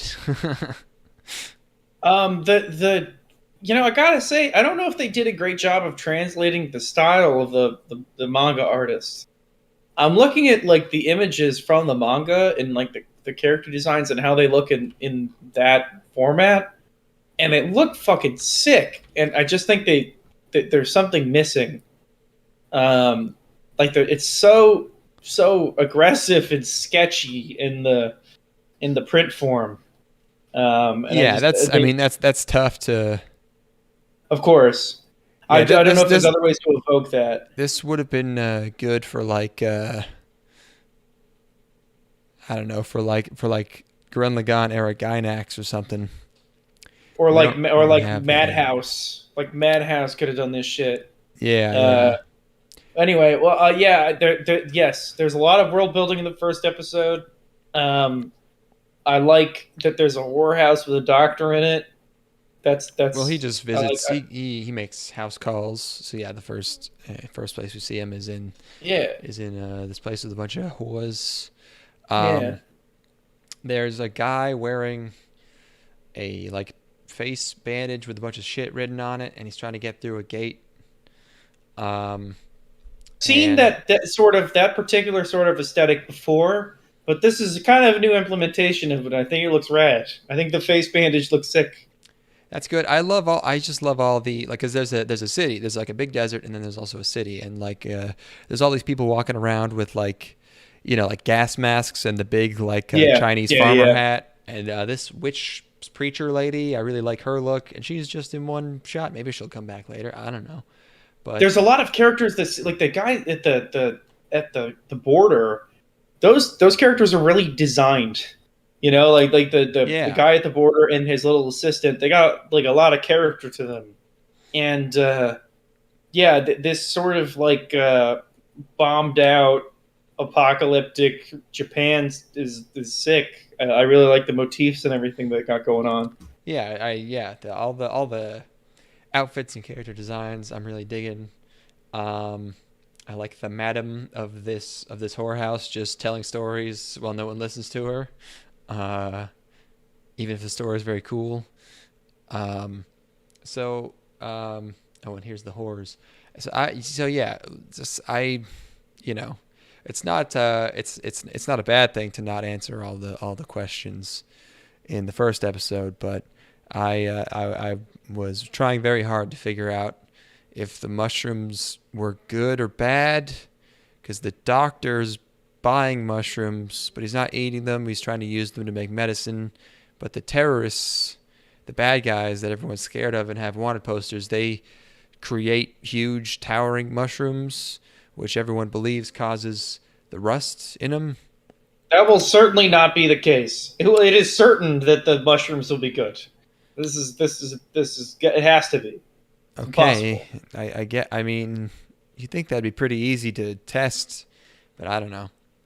Well, they don't give out that testing equipment, lightly. They mentioned that in the show that the testing equipment is very much controlled by the government. Oh, okay. They might be doing a little bit of okay. So yeah, authoritarianism. see where that's going. Oh yeah, this guy with the mask, I like him. Yeah, the doctor buys his mushrooms from like a food stand, and also he has a super hot sister who has the rust at home that he's taking care of. He's all rusted up.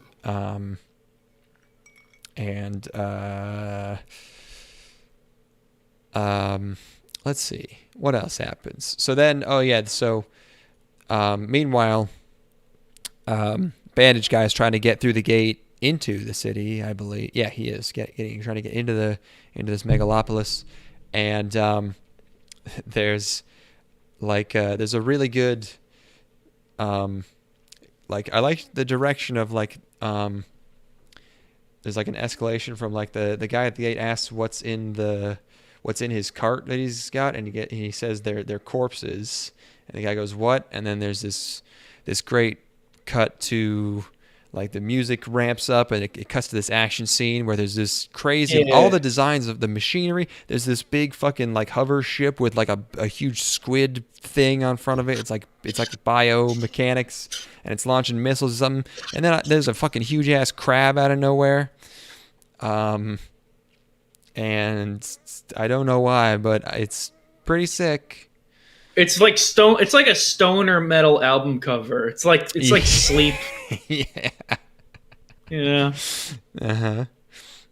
And then the terrorists, the mushroom terrorists, get into the city, and his sister fucking suits up and goes Awesome. goes samurai She got some. mode. What is her weapon? What is the I thought it weapon was that just she a got? sword. I don't know.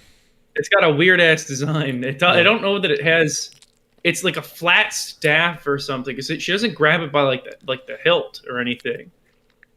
Yeah, I don't know how a light novel, if this is the work of the animation team or if there were illustrations or in the book, but I don't know how a light novel got so many creative designs and just there's so much stuff in this world. It's what you need to do. Finally, someone does what they need to do when you're creating a fictional sci-fi society. I'm one complaint. Wish the panda was a girl. Wish Dr. Panda was a girl. That would be good. That would be a good thing. Why is that? Because then it would be a pretty girl. There's some pretty. Yeah, his sister's pretty. The lady at the gate. That's a girl, right? Isn't it? I want more. Yes, I mean, yeah, more girls are always good. Oh, there's also the pink-haired girl with the braids, who the governor's mad at. I don't know why, but she's there. The background of this art piece, like promo art for this, genuinely looks like a stoner metal album in the background, like with the mushrooms. Yeah, or like a 70s sci-fi novel. Yeah, like just weird colored, alien landscape. Oh God, who does that art remind me of? That fucking face he has. Oh wow, that looks really familiar. Fuck. Oh, now it's gonna bother me. I did not like the rabbit head lackeys. I thought that was cool too. I don't like those. Is it because you've just seen too many shows where like you've seen too many bad shows where the henchmen have bunny outfits? Bang on, my friend. Bang on. Yeah. Okay. Fair. You have to forgive me for that. But yeah, all this promo art fucking rocks. That face is really. Who does? Got such a sneer. What the? Rust Eater Bisco. Oh God, that terrified me for a second. Because I looked up the illustrator for one of the mangas, and a bunch of Doki Doki Literature Club results showed up, and I was like, "This is not the guy who drew that," but I think that's just the name of a character in Doki Doki Literature Club. Like it. We like it. I liked that first episode. Yeah. Like it. I liked how that guy said no to all those hoes because he needed to see his sister. He was like, "No, sorry. There's only one woman for me." Mm-hmm.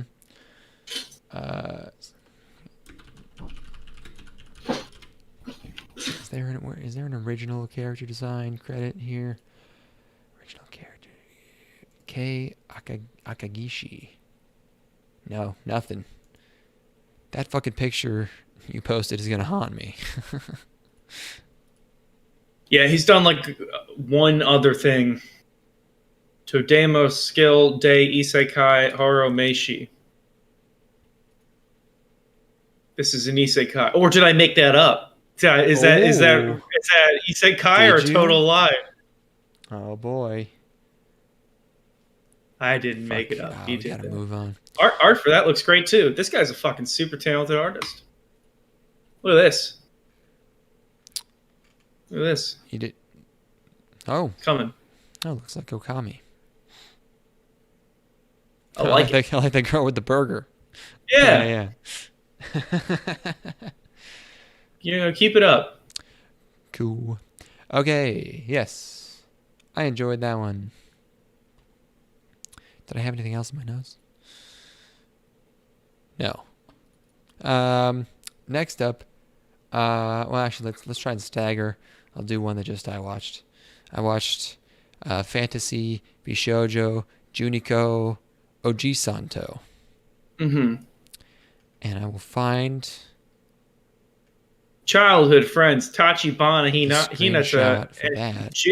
Jinguji Tsukasa were living an everyday life. We're living the everyday life of office workers. Then, on their way home from a mixer, they were sent flying into another world. This is an isekai? This is an isekai. Okay. The title means life with an ordinary guy who reincarnated into a total fantasy knockout. Oh my god, it was the thing I made up. it's so close. No, there's one coming up that's the one you made up, almost. Oh my god. Wait, didn't you watch it? Yeah, you watched Tensai is one you almost made up. But this one, manga, OLM. Two office guys in their 30s are at a mixer, but one of them is handsome and the ladies like him. One of them has not had any luck with ladies, and he gets so drunk as they're walking home, he collapses and drunkenly says, "I wish I could be a pretty lady." And then a angel, I guess, appears and transports them into an isekai, and he is now a pretty blonde girl, and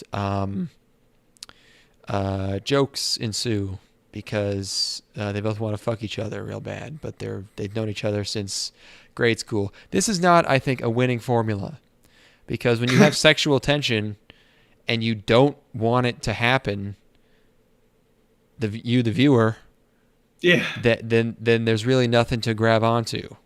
Yes. Including my own penis. Right, we'll repeat this real quick. Yes. These are guys.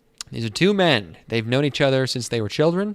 They work. I don't know if they work together, but they're two salarymen now. But they attend a mixer together to meet ladies. They get teleported to another world. One of them's a lady in the other world? One of them becomes a lady because his wish gets granted to become a lady. Okay, Declan, I'm going to be honest with you. If you turned into a gorgeous lady tomorrow, I would never be able to fuck you. I don't think you would want to fuck me either. No, of course. Saying. That's the whole point. That's what I'm saying. Yeah, and so it's like all I would see was you the entire time. And there's unless they flip the switch on my hormones, or like, you know, if I was the lady and they're like, yeah, we got you into sexed up horny lady overdrive, you know, and I couldn't control it. But if it's still my male consciousness, that's a big lose. No. The one who turned into a girl does have lady hormones now. She is attracted to him, but she does not want to. It's horrible. What a horrible situation for these characters. Yeah, it's some weird fetish. You know, it's some kind of. It's like awful. It's like cross-dresser Max, or you know, it's one of these. I don't know. Gender. Yeah, I don't know who the fuck that's for, because it's like, it's not sexy, because there was this psychological thing. Angry Mage, what are you doing up? Are you still in college?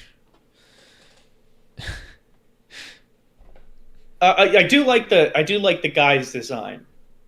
He's got the classic that haircut always looks. He's great an Ike-man. Yeah. I mean, they both They both want to fuck each other, but are trying to suppress it. So that is the jokes. That's where the jokes come from. This is the fewest notes I've ever taken on a series. I just said jokes ensue. Oh, and also I think in the opening, I think a lot of the I guess it's supposed to be, because I guess it's a comedy, but is it also supposed to be a parody? A parody of what? Because a lot of the characters have outfits just straight up stolen from other isekai. Like there's a guy who literally has Kirito's outfit from Sword Art Online, and there's a character wearing that bunny girl's outfit from whatever that show was called, Problem Children, from like 2012, 2013, whatever. So I don't know. It's kind of the same joke over and over. Very again. Off-putting. It's very off-putting. And also it's like gross, because I don't want these characters to fuck. So what am I watching this for? Because like the best case scenario is they don't fuck, so there's nothing happening. They're really it's a horrible situation they've been put in, and they're like, and it's strangely like rapey, where they're being put in the situation where they can't control it. They can't control it. But her But it's hormones like- have been hijacked. You know, it's like Yeah. that's horrible. What an awful thing. I don't think to have they're happen treating to you. it as distressing as that would actually be if it were to happen to you. Because like she's your, just like, your wow, he looks entire so life, cool now. your entire life's flipped, turned upside down, and And I'd like to take a minute. yeah, Just sit right there. Please don't fuck your best office friend because of his hair. exactly. Mm-hmm. Perfect. Very nice. Is this just fantasy Boku Girl? Yes, I guess it is. There's probably a lot of things with a similar premise like this. It's not just fantasy. They are also literally in a video game. There's menus and shit. I mean, it's just, they got it all. Okay. Something we both watched was Tensai Hold OG. on. Mizuki Suzushiro, who was initially depicted as a young feminine man, selected by the board god Loki as a target for a magical prank, Mizuki wakes up one morning with breasts and a vagina, and becomes a catalyst for self-discovery. But this guy already kind of gay? I don't think so, no. Not in Boku Girl? No. Okay. No. That's twisted, horrible thing. You're a fucked up motherfucker, Loki. Well, I think he turns back. I don't remember what happens. I forget how it ends. Imagine how distressing it'd be to wake up with a pussy. It's like you just I mean, it'd be sweet for like 10 minutes. I think my brain would snap immediately. I think waking up in a body other than my own would do so much mental damage to me that it would be irreparable. I would be broken. I would be broken forever. You'd freak out and overreact to everything? Yeah, you'd be a girl. Oh my Transformation God. accomplished. Got her. Got them all. Take that, women. Boom. Yes, Tensai OG, no, Akaji, Koka, Saisei, Jutsu. The Genius Prince's Guide to Raising a Nation Out of Debt.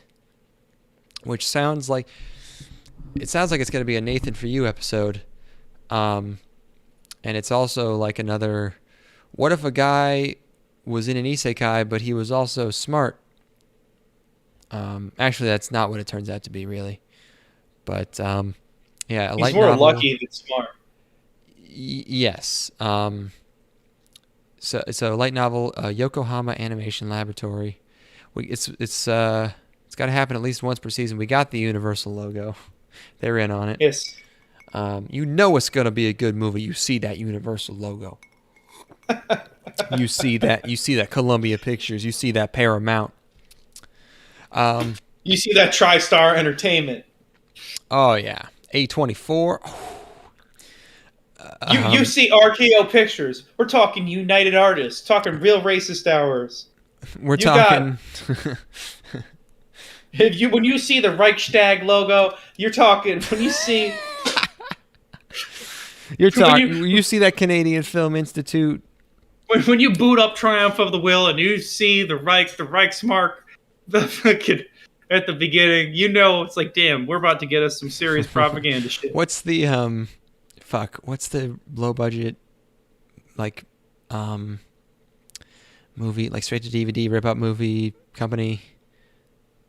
Asylum. That'd be a funny one of those black memes where it's like, you know you're about to see a good movie when you see this. Damn, it's a shark with guns. Asylum picture. This motherfucking shark got guns. Sharks in Sharknado in the hood. Shark with a gun. Sharknado in the hood in space, and it's the shark is doing a drive-by in a spaceship. Yeah. They do like a parody of Jeff Bezos, and he's like, "It's finally time to launch my rocket ship into space." It's Sharknado 8, Return to the Gun. the path of the samurai. All right. Yes, this show. It starts out in introducing us to a hodgepodge of ridiculous characters that don't fit together. There's a fucking Power Ranger in here. There's a witch. There's a ninja. like how smug the witch is. The witch knows how bullshit this is, and she's smug Yeah, about it. she knows. She's like, you're watching this. She's like, yeah, you're watching this for a podcast, aren't you? You're up again at 12:30, aren't you? You're up at 1:30 in the morning watching this fucking bullshit, aren't you? You should be sleeping more, Anon. Why aren't you? Oh my god! I love a nice smug witch. God. She knows exactly the state you're in watching this. It's like, and it's never good. Nobody's watching this and they're like, fuck yeah. Fuck yeah. Tensai, Oji, Akaji, Koka, Sase, Jutsu. Let's go. No, it's your last resort. Yeah, there's like a shrine maiden. There's a boob lady, Chinese dressed lady, some kind of, I don't know what her deal is, the green outfit. But then there's just a Sentai. Oh boy. So yeah, it's this guy. He's basically temporary king because his dad is sick. And right in the beginning, there's this $8 transition where the camera's fucking flying all over the goddamn place. There's no frame rate, and it's flying all around these buildings, and the title is also flying across the screen, and it's just like, why is this happening? Someone slices the title with a sword. I don't even get it. But our main guy is Wayne, and his hot assistant girl is Ninam. And I also love this shot of these guys who are shocked, especially the guy in the middle. Oh my god, they're so startled. They cannot believe it. I don't remember what they're reacting to. He has a hot assistant, hot sis as well. Cute sister. Also, whoever this little Red Riding Hood girl is. But they live in a country that's basically like, I don't know, Wales or Iceland. What did you say? Got mad fucking pillars back there. Oh, yeah, big pillars, but not a lot of natural resources, apparently. It's kind of rocks, so our king, or what's temporary king called? Whatever, you know what the word is. He just wants to sell the kingdom off and give it up because he's sick of it. And so he does one like battle out of obligation, and then they just win. And here's where I thought it might have been going. He gives this rousing motivational speech to his soldiers, and first of all, it's not a very good speech, but it's supposed to be good. Canonically, it is good. Everyone's psyched. But then a guy, after he's walking away, asked him, like, "Did you plant those guys who you addressed by name?" And I was like, "Oh, this is great. He's gonna be like a Machiavelli. He's gonna be a trickster." Because I thought it would have been better if he had planted those guys, because that would actually be something that a smart guy would do. But he's like, no. So I guess he just knows every soldier's name in his whole army. Which, okay. So he's not smart. He's like nice, which is not the title of the... This brings me back to Minority Report. No Minority Report in that movie. They spent a lot of time explaining the concept. There isn't one. So, and then they just keep winning, and the ladies are pretty at least, but it's just kind of the same joke over and over, where he keeps wanting to be done with this, but then we just keep winning, folks. He gets tired of winning. Do you have the wrong screenies up right now? I do. There's no cat in that one. That's okay, I was gonna say, I'm like, what the fuck? When did this happen? Oh right. Oh no, this is also from a different. I didn't get many from this show because it sucked. Oh. Yeah. Which one is this?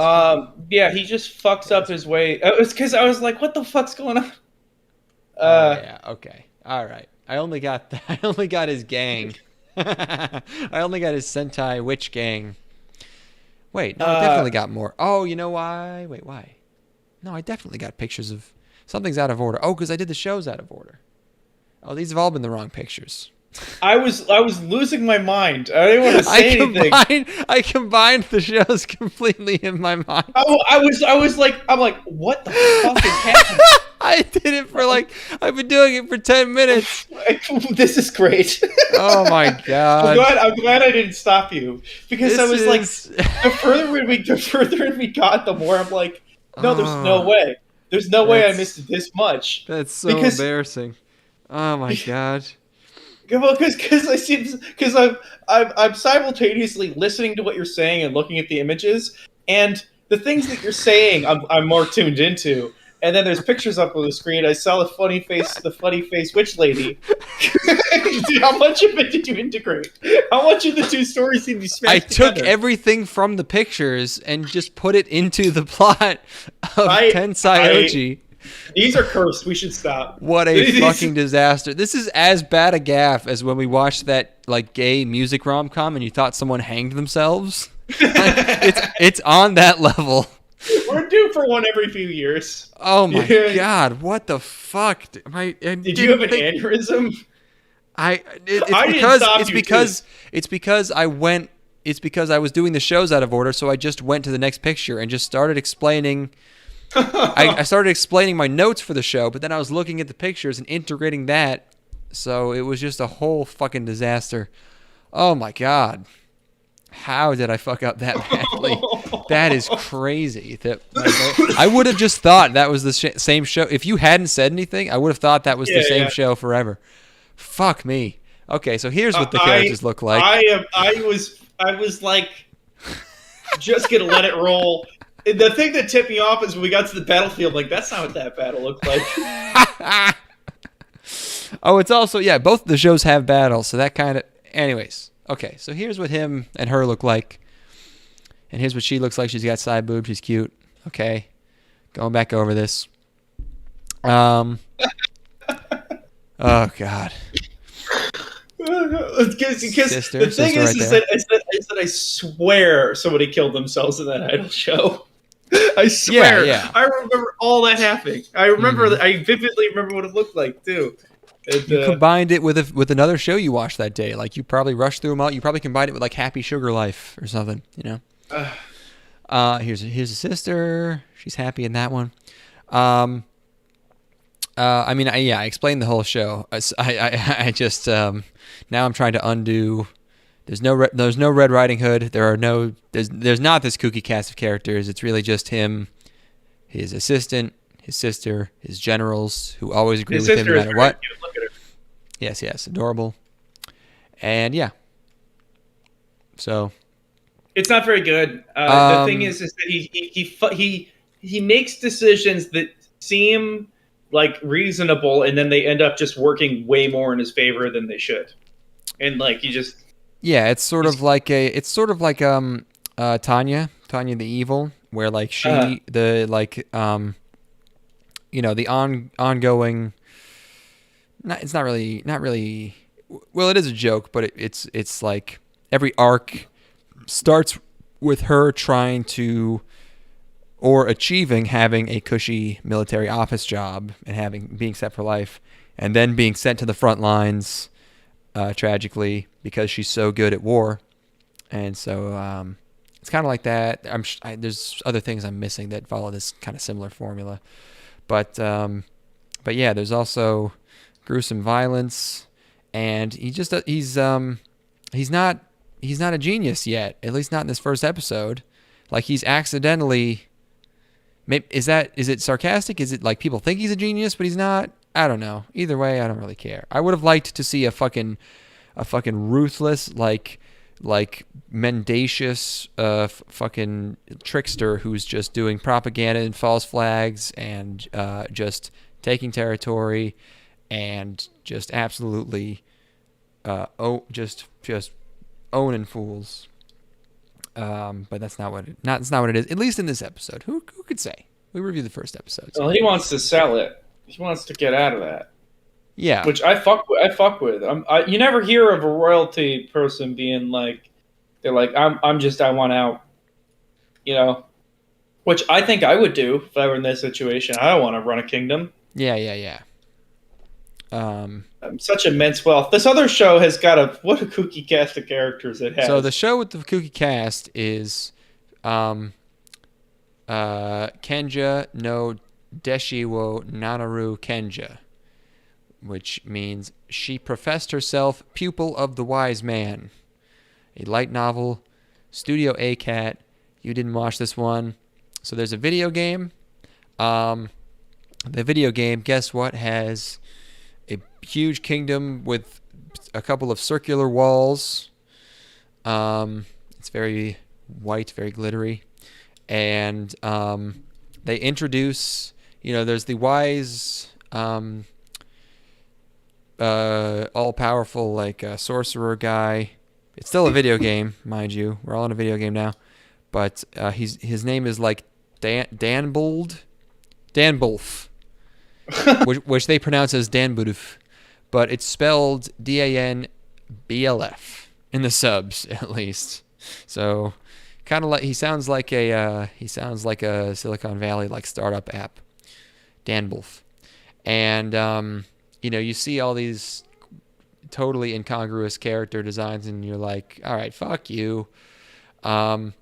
And it looks terrible. Like there's some aliasing on some of the assets and in the background. Oh, good. Oh, so good. And at one point he's talking to someone who challenges his, because he's fully role playing as this old wise mage, but someone's kind of busting his balls, you're really sticking to this whole, he's dedicated to the kayfabe. He never breaks character. Even though they're all just people playing a game. There are some NPCs as well. And then it shows an insanely overlong battle with him at command. And he has this huge army of CG knight guys, and he fights. And he also summons a lady to sing idle music while they fight. And it's just fucking ooh, bad. And that's where their surprise guys were. That's where they were from. And yes, this little girl, she was in this show. I'm sorry. I just saw something in Kuroshii that I did not see before, and I'm looking forward to talking about that. I'm sorry. Okay. Go on. Okay. And he has a little familiar who's a cute little cat who has a tiny top hat on. And then the battle ends, and we just transition with, I think, pretty much no explanation to a cute girl waking up with just a robe on, but almost nude in a field. And the entire last section of the show is totally silent except for the soundtrack. And it's she's fighting things and walking around, but it's like a silent movie. It's just music. And I don't know why. And I don't know if he's transformed into this girl, because he seems like he doesn't know how anything works. Like he's trying to eat leaves, like he's been reborn or something. She's wearing the robe. I think it's his robe. I don't know. She looks kind of like Index. She's got the long kind of silvery hair, and she walks into town. She eats some ice cream, and oh yeah, she looks like that. And that's it. So maybe the old wizard has been made into a lady. All these anime characters be having such fucking long hair, dude. Can you imagine how much of a fucking pain in the dick that'd be? No, it'd be awesome. I mean, for them, I guess. I don't know. Yeah, it'd be a huge pain in the ass to have that much hair. It's worth it. There was a period of time where our friend Tyler had really, really long hair for a while. There was, awesome. Yeah. Down to knees long, or down to the butt, or not to knees, butt for sure though. Oh, nice. Yeah.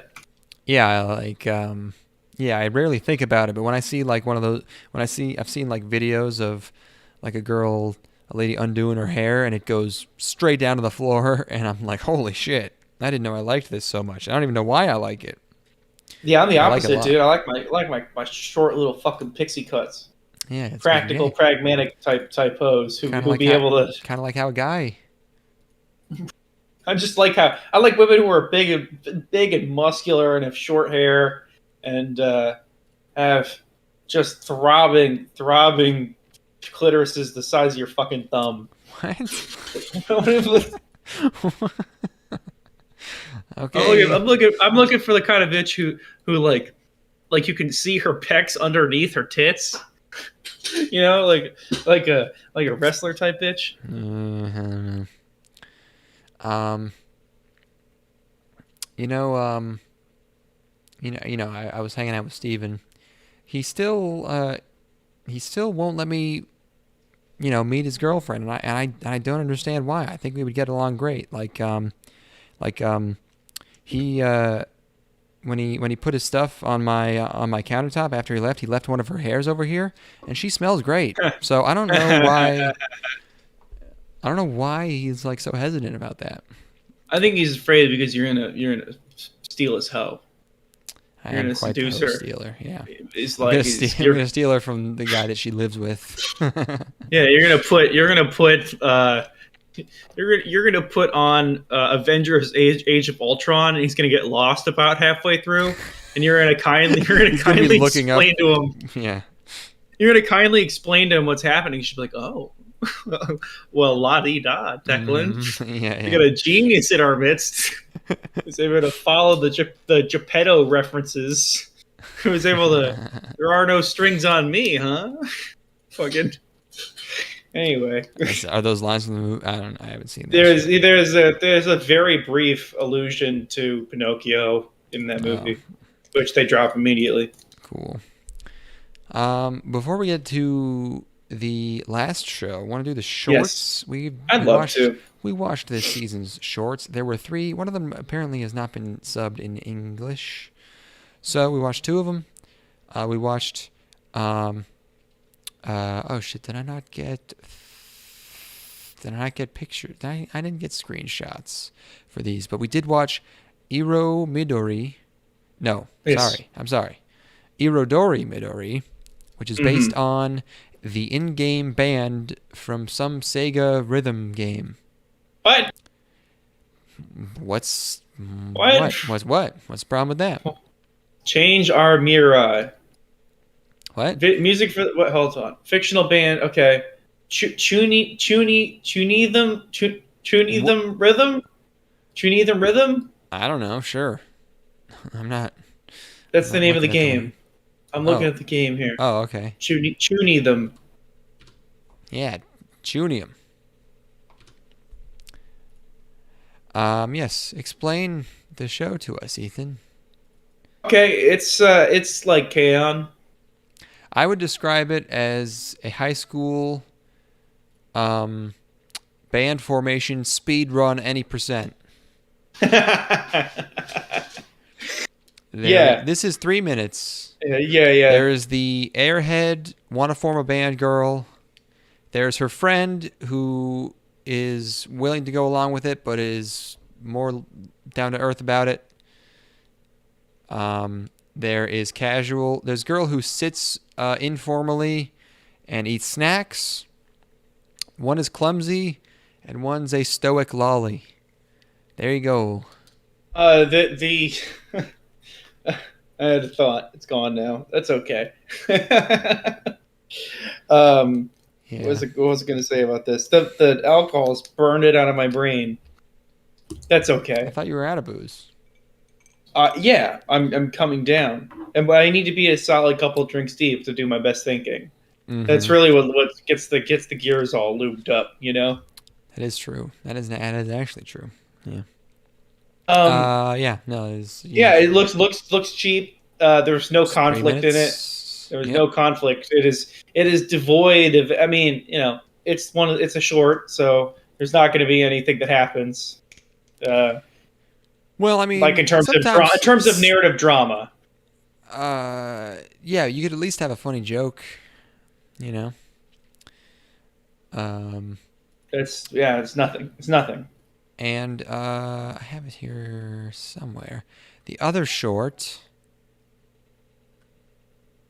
is did I download this a while ago? Why isn't it in my fucking Atasha Kawashiri Kodama Dayo Dangerous Life Hacker no Tada Reda Seikatsu.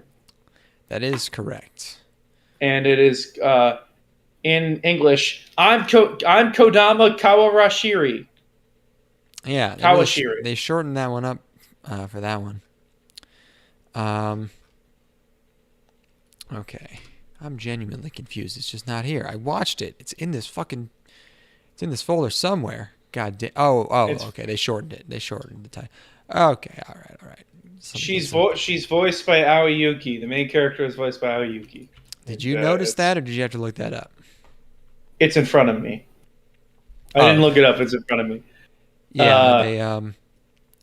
They show this monstrosity, and then you're like, oh, it's Aoyuki. And then you're like, wow, they're doing, this is 2.5 minutes.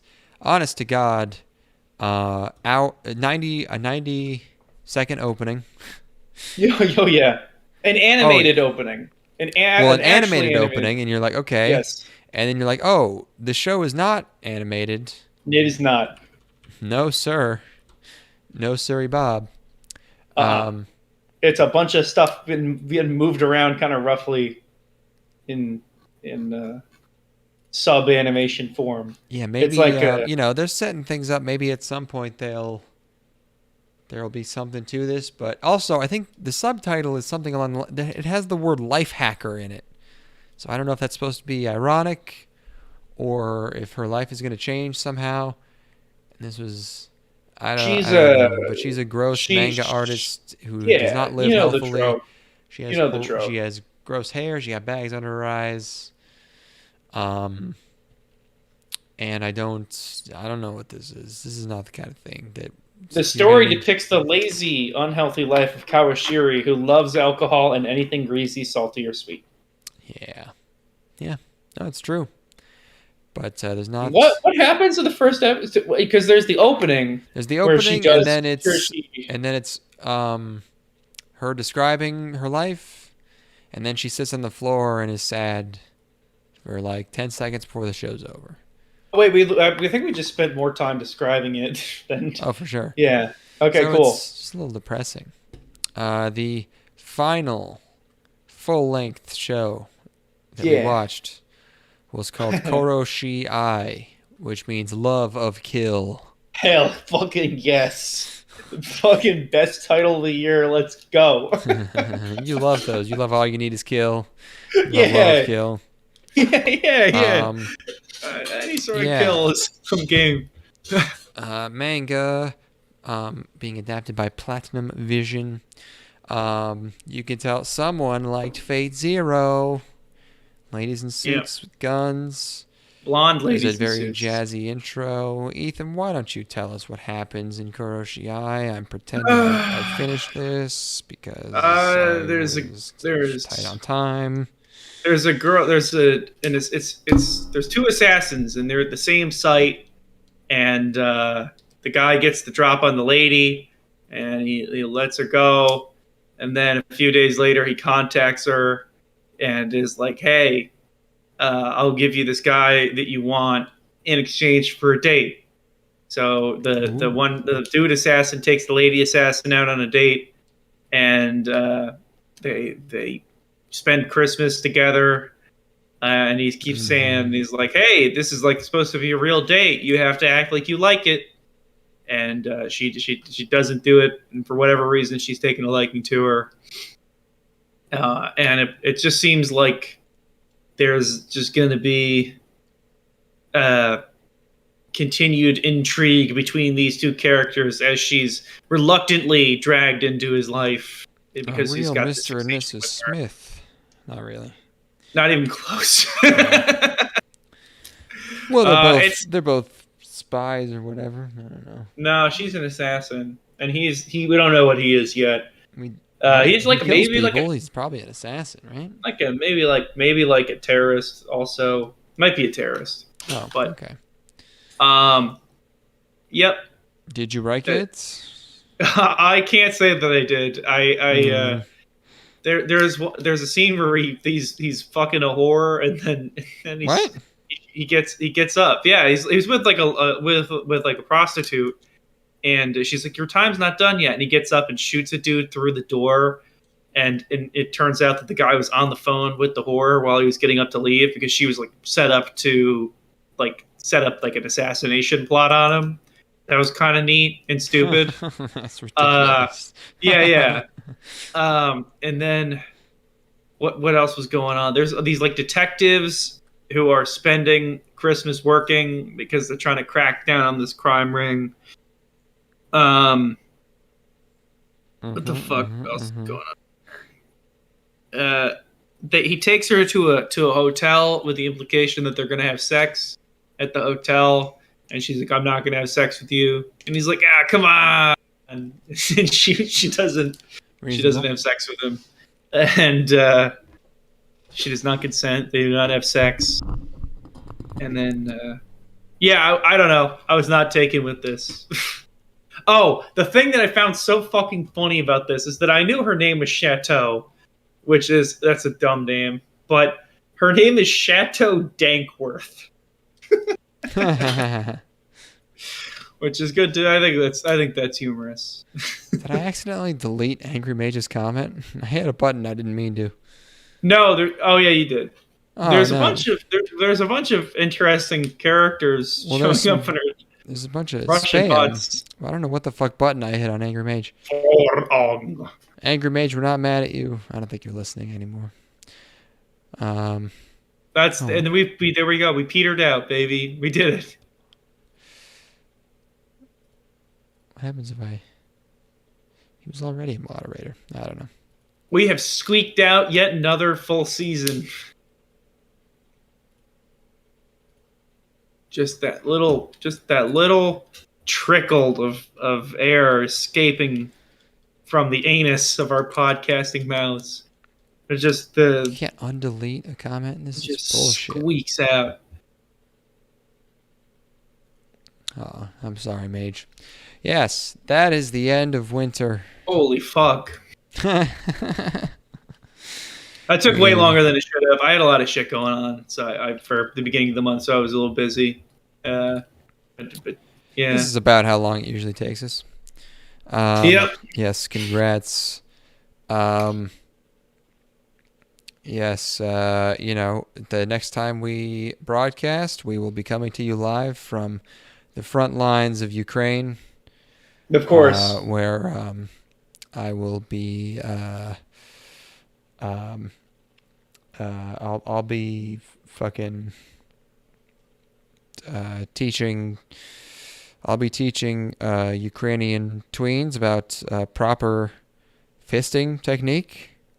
Of course. I will be giving free hair dye jobs. Yeah.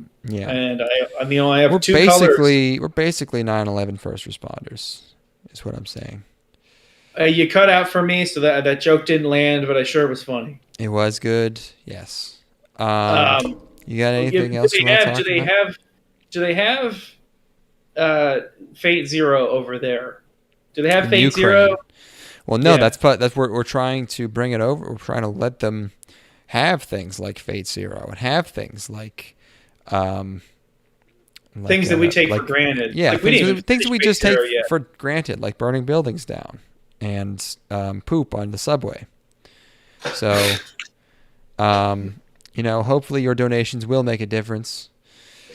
Please get on that line. The hotlines will be open for a little while after the cast ends, and we thank you so much for your support. Thank you for listening and your service. And thank you for your service. Your future service to you are making a difference in the world. The great nation of the Ukraine. Most of you probably can't even find Ukraine on the map. Just look for Russia. It's part of that. And in my opinion, the realest country since Yugoslavia. One of probably in the top 3. Well, what about the Czech Republic? Yeah, Belgium, all of these. These are all places. Belarus. What about we got more. What about Moldova? Yeah, I think that's sure. Okay, hold on. Let's go. Sure. Morocco, is it a city or is it a country? Let's play. Is it a city or country? The Vatican. I mean, it's a holy land. Estonia. I What mean, the that's fuck what could be going on in Estonia?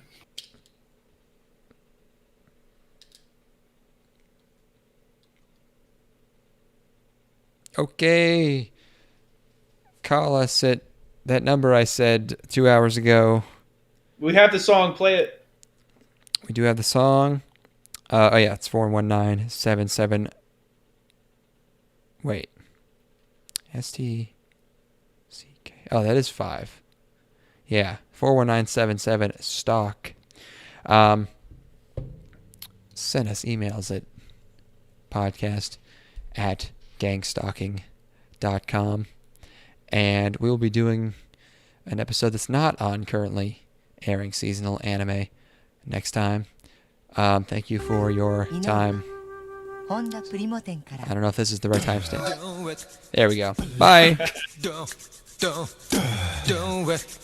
Black.